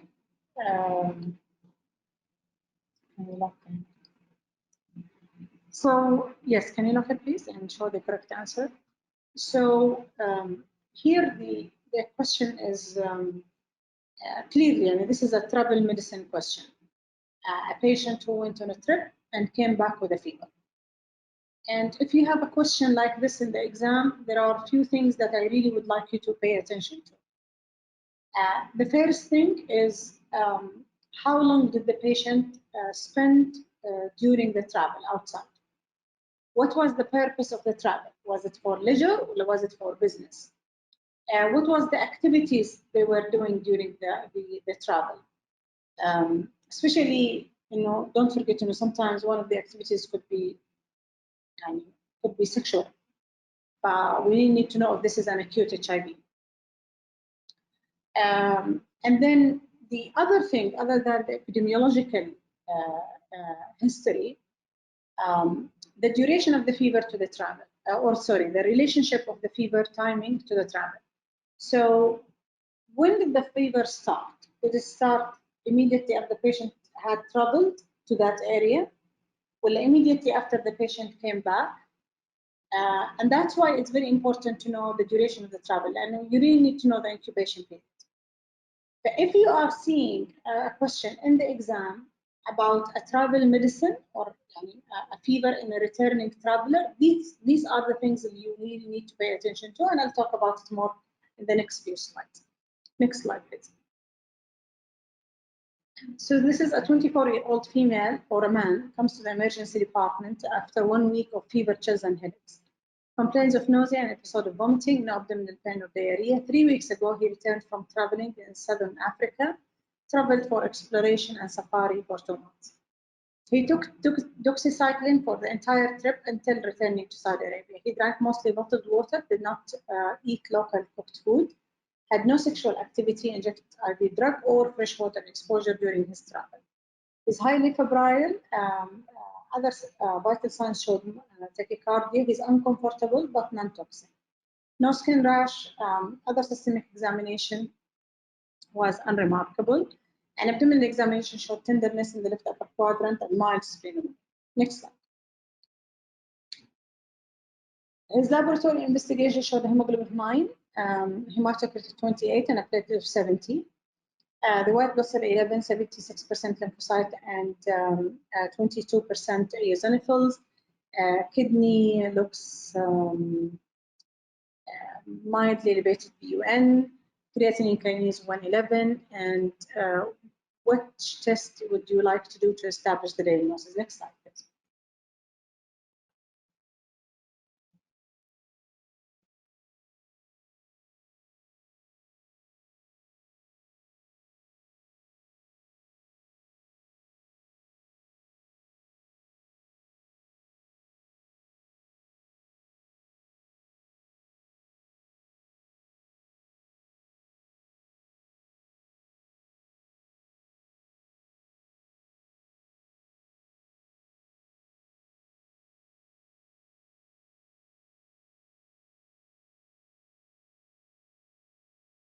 معلش تأخرت عليكم. I had to take a call. Yes, please look it and show the correct answer. Perfect. Peripheral blood smear. One of the very important clinical syndromes that you really need to recognize for the exam is malaria. Malaria is a very, very, very high yield topic for the exam. Everything about malaria. Prophylaxis, diagnosis, treatment, complications, how to treat pregnant ladies, how to treat CNS or CNS complication for malaria. Everything about malaria is very important because it's an endemic disease. Next slide, please. I'll explain more about travel-related infections in the later slides. 31-year-old male patient evaluated in the emergency department for 5 days history of abdominal discomfort, vomiting, loose stool, accompanied by progressively increasing fever, has mild headache and skin rash, and he arrived from India around 6 days ago. On physical examination, he's febrile 40, blood pressure is 102/70, pulse rate of 64, and BMI is 26.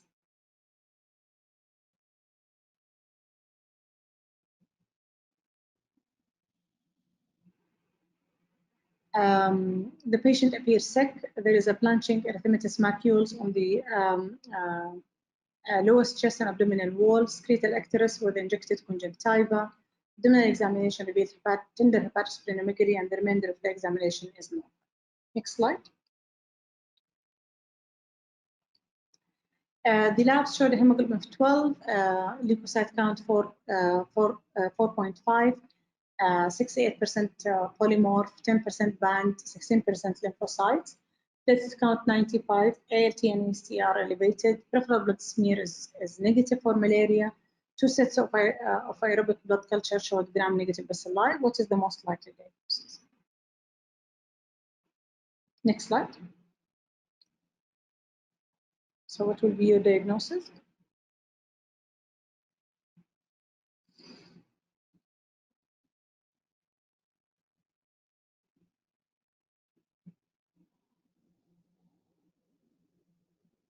Okay, can we lock the answers and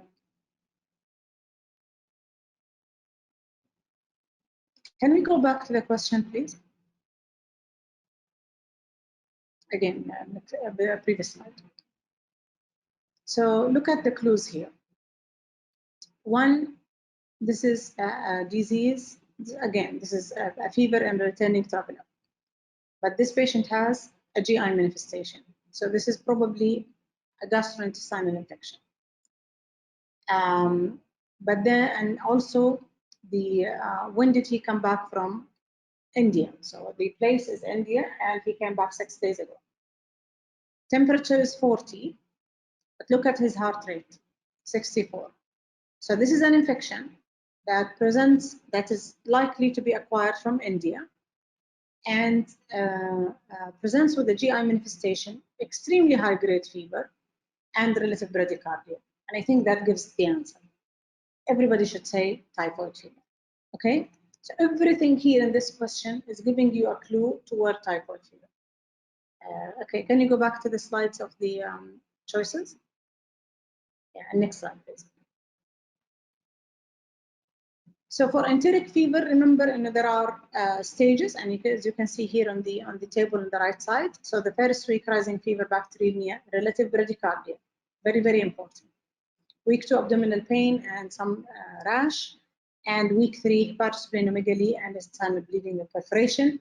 And in this question, we put everything to make sure that everybody choose typhoid fever. Blood culture is diagnostic. We don't need any of the previous tests, Vidal test and Farabi class, it's over. So blood culture is diagnostic.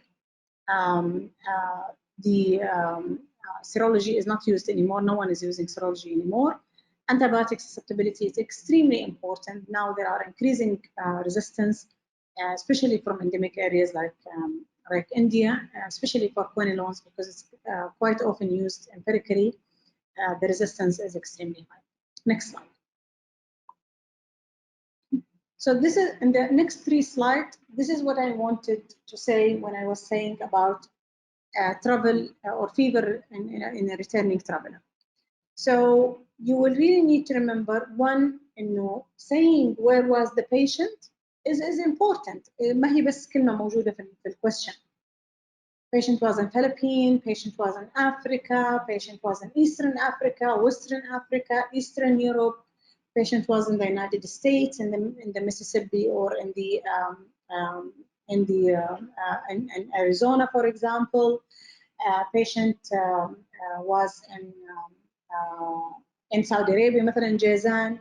So travel is also very important. So you really need to know where was the patient, because there are endemic diseases that are very prominent in each part of the world. What you really need to remember for the board are viral hemorrhagic fever. So we're talking about Africa and the Middle East, and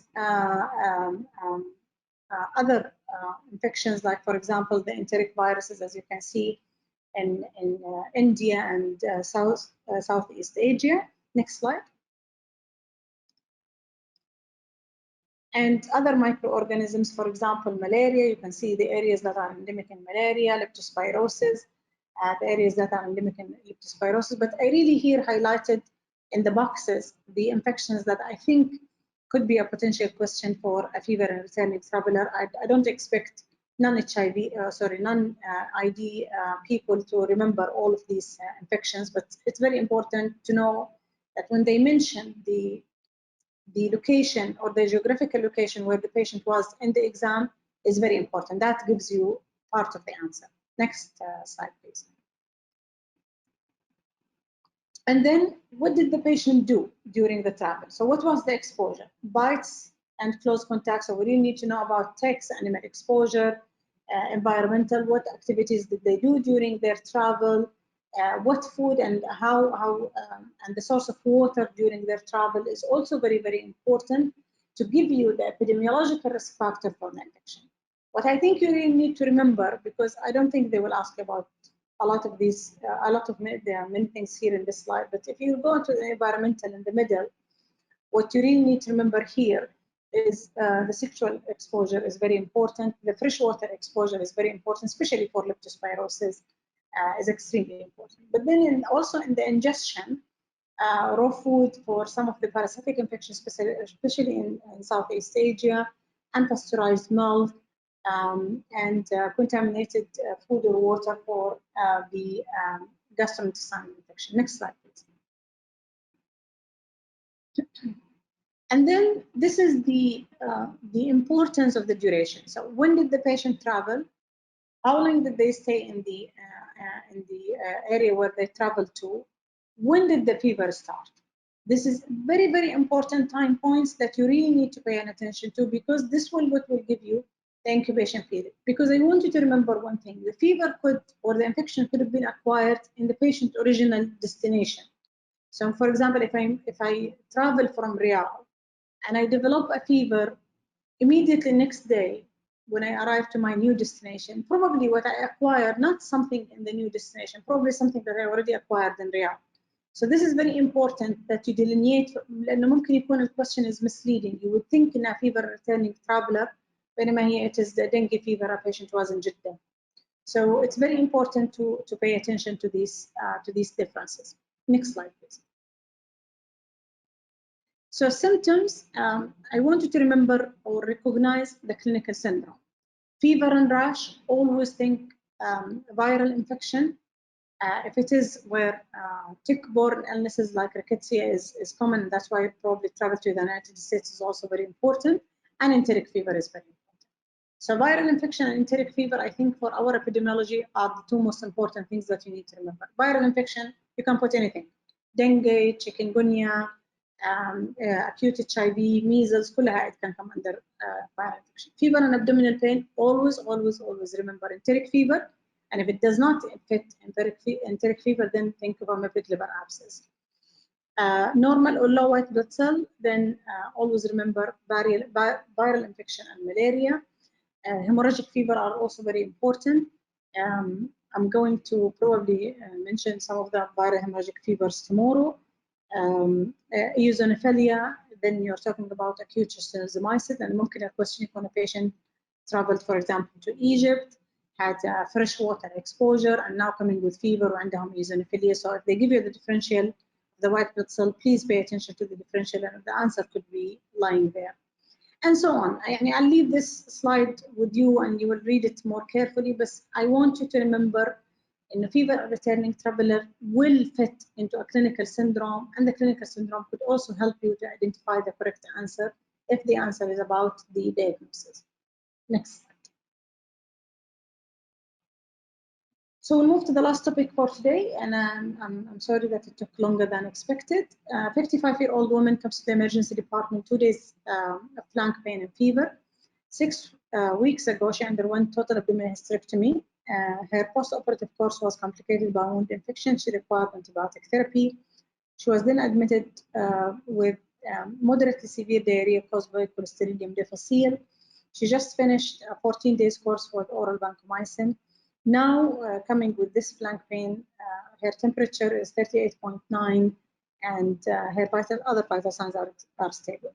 She has a suprapubic tenderness with a left costophrenic angle tenderness, leukocytosis, and increased white blood cell in the urine.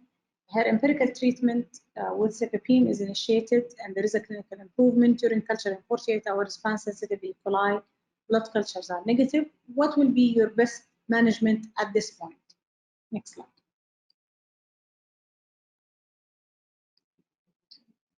So can you please vote?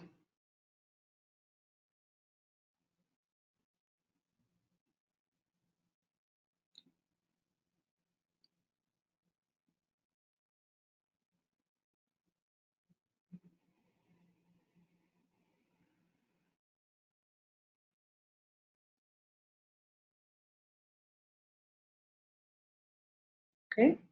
Can we lock the answer? So continue cefepime or switch to Cipro or clindamycin. Let's go with Cipro and cefepime out of the picture because of the recent history of C. diff, which looked like it was moderately severe C. diff. Clindamycin is not an option, and it's a UTI. Nitrofurantoin is also out because it looks like this patient has pyelonephritis, and we don't use nitrofurantoin for an upper UTI. So the answer is Bactrim. Next slide. So if you have a patient who had a recent C. diff or actively you are treating them for C. diff, you really need to pay attention. If this patient requires systemic antibiotic or other infection, you really need to pay attention to the antibiotics that has lower or less effect on the severity of the C. diff. And the lower C. diff risk, as you can see here on the right-hand side, Bactrim, macrolides, tetracycline, aminoglycosides, compared with the one on the left side. If you require systemic antimicrobial therapy and the patient has an active C. diff, this also could be a potential exam question. And among the answers are Peptazo, then please choose Peptazo.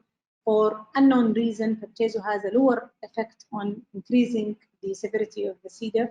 So if we need a systemic antibiotic therapy, we mostly switch to Peptazo because it has a lower or a milder effect on the gut flora than the other broad spectrum antibiotics. Next slide. 28-year-old man presents to the emergency department with abdominal pain and loose bowel movement for the last 2 days. Appetite decrease. A week ago, he returned from rural Indonesia after working for a month as a volunteer at a hospital facility. Several days into his stay, he developed diarrhea that resolved within days. Upon his return, he had sore throat and malaise and was started on amoxicillin. The patient does not take any other medication, no allergies. His older brother suffers from ulcerative colitis and his mother has hypertension. He's febrile, hypotensive, tachycardic. His abdomen is soft and diffusely tender on the right lower quadrant, and he has rebound tenderness. Next. So this is his labs, leukocytosis, mildly elevated creatinine. What do you think is the most likely cause for this patient current condition? Next slide. You can start voting now. Hello? Hello?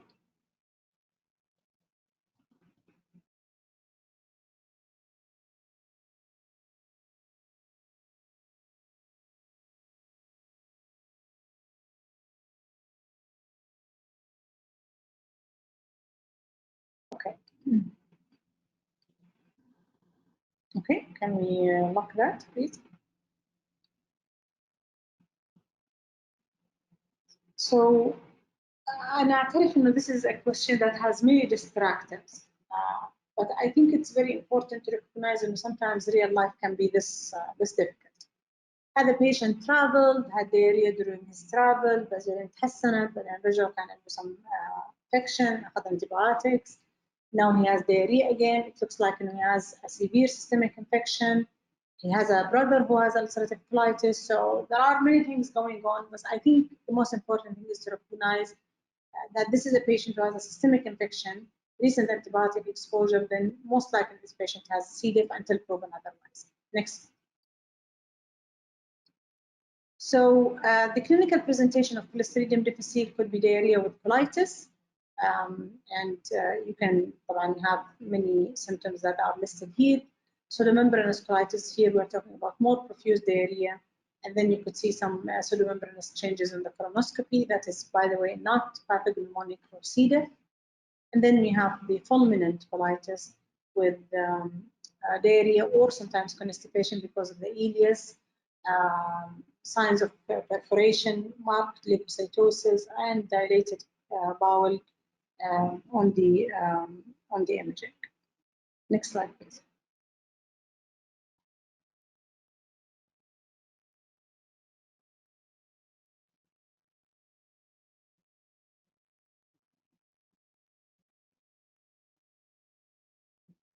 Okay. A 47-year-old man comes to the physician with abdominal discomfort and diarrhea. 5 days ago, he felt tired and had periumbilical abdominal cramps. He developed diarrhea shortly thereafter. The diarrhea awakened him at night and consisted predominantly of small volume stool. He initially produced 5 to 10 bowel movements per day. However, his frequency has now decreased. Stools do not contain any mucus or blood. He had not taken any antibiotics recently and not traveled outside Saudi Arabia. No weight loss, no fever, and no other manifestation. He is taking only multivitamin. His periumbilical abdominal pain or tenderness is present. No masses. Rectal examination is fine. Which of the following is the most likely cause for this patient symptom? Next slide. So these are the choices.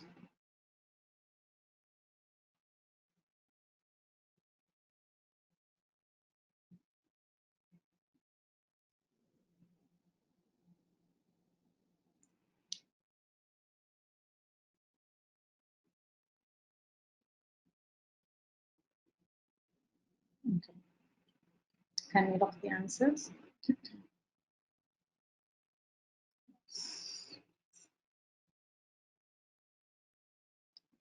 Computer doctor, can you go back to the question? So, so this patient had periumbilical pain and diarrhea. And there is هنا في جملة في question that يعني you really need to think about it a lot. His diarrhea consisted predominantly of small volumes. يعني الكلمات اللي بتنحط في question it's usually يا إما كلمات that makes you steer away from the right answer or gives you a clue to the right answer. So there must be something about this small volume stool. This is the first thing. The second thing is the periumbilical abdominal discomfort. That's also he has a periumbilical abdominal pain or tenderness. This is again something that you really need to think about. And why would he have this periumbilical abdominal pain? And this is one of the common manifestations of Campylobacter. But then we give you all the negative. So no blood, no mucus, no travel, no medication, no other systemic symptoms, which again goes with the symptoms. If you go back to the answers, if you could show the slide of the answer. So the majority of you chose norovirus. Norovirus, by definition, has vomiting as a predominant symptom and has a watery diarrhea, large volume, ما هي small volume. So this should make you think a lot about choosing viruses as a potential cause for this infection. Next slide. A 46-year-old lady travels to Egypt for tourism. 3 days after arrival and have watery diarrhea and severe abdominal cramp. 2 unformed stool daily for the past 2 days. Notice no blood or stool and not experienced any fever. What is the most likely cause for her illness? Next. Can you please start voting?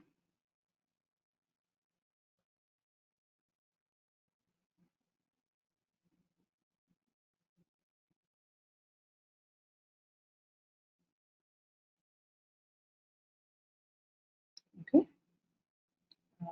Okay, can you show the correct answer, please? So this patient has traveler diarrhea. Classic.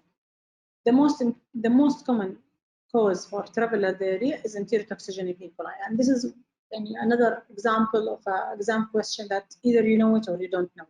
Say مثلا for example prophylaxis حق infected endocarditis.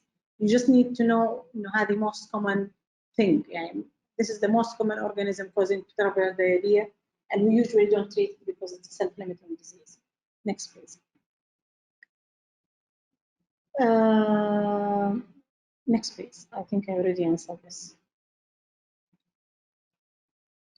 Next. Symptomatic treatment with loperamide. 2 days after return from a trip to India, 36-year-old woman develops severe crampy abdominal pain, fever to 40, nausea and malaise. Next day, she's having bloody mucopurulent diarrhea with worsening abdominal pain and continued fever. She reports eating from street vendor. Stool examination showed many neutrophil and a culture grew Shigella. Which of the following statement regarding her clinical syndrome is correct? Next. Okay. Can you please start voting?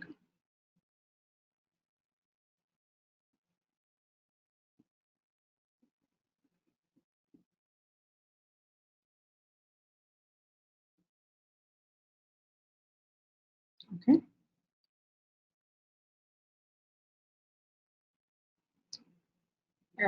So yes, can you please lock the answers and show the correct answer?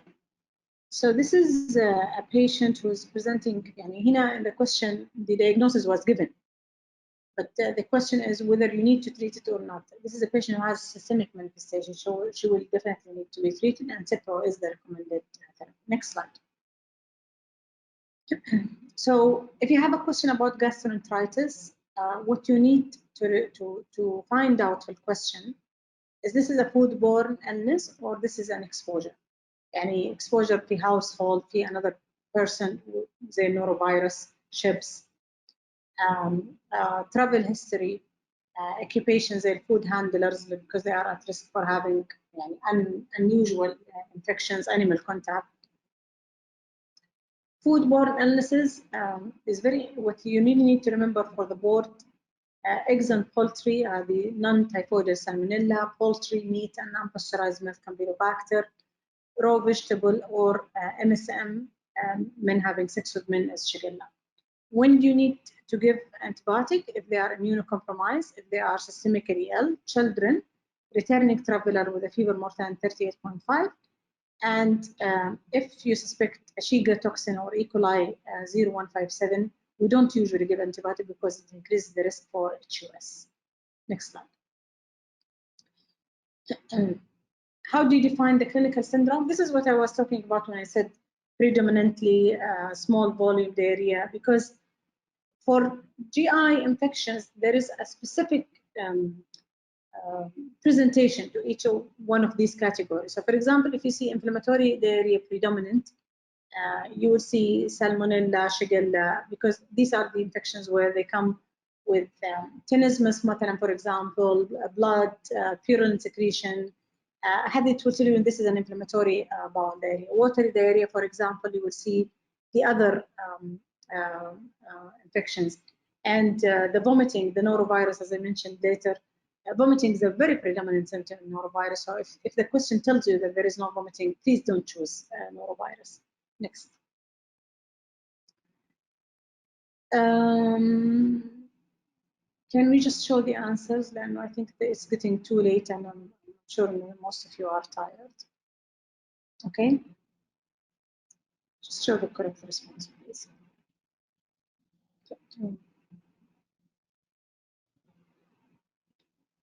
Can you show the correct response? No.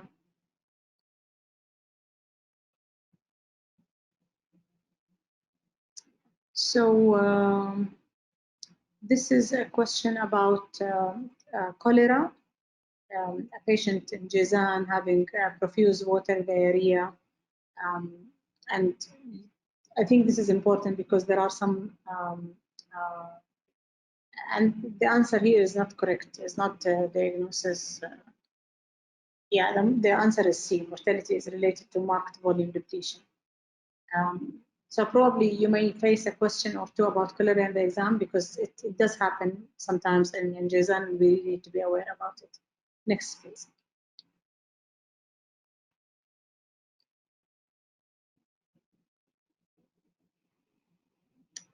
I think this is a question about Giardia. Can we see the answers, please? Yes, about Giardia.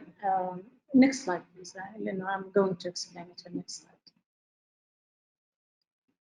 So for Giardia, you always need to remember the water supply. So it's very important to لأنه ممكن الكويستشن يكون about where do you think the patient got the Giardia from. Usually there is a water supply that is responsible. The acute stage may last between 2 to 4 weeks. The chronic stage is marked by weight loss and malabsorption. Diagnosis is usually done by a stool microscopy, which is very important to know that it requires multiple collections because the excretion of the cyst is usually intermittent. The antigen testing is available in most of the hospitals in the kingdom and usually simultaneously detect also other infection like Cryptosporidium. And most of the hospital relies on the antigen testing for diagnosis. NAT in some of the multiplex PCRs is available as one of the tests, but not all GI multiplex has Giardia. So you really need to know if your hospital carries GI multiplex, you really need to make sure that Giardia is one of the things that you can test for with multiplex PCR if this is one of your differential diagnoses. Treatment, if the patient more than 3 years old, we give tinidazole, or sometimes we give metronidazole based on availability of tinidazole. Next. I think we're done. Any questions?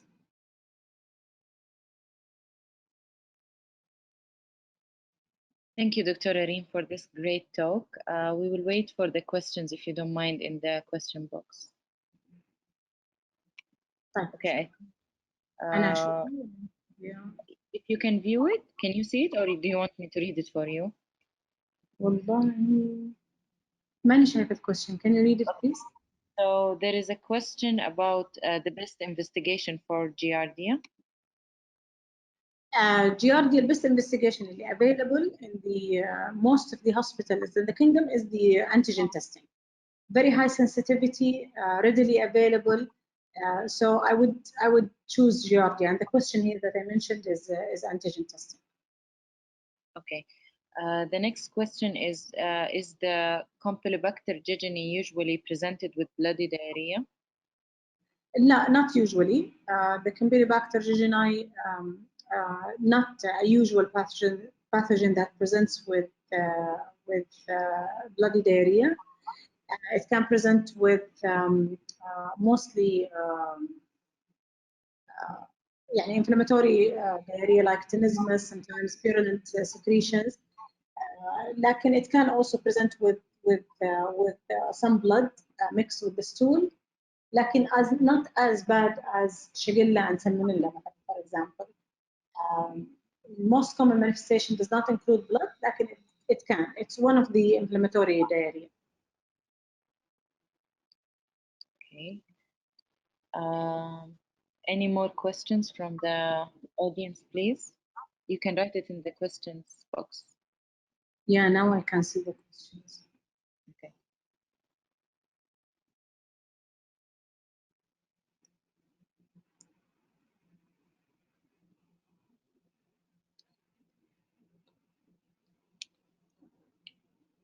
I guess no more questions, Willa.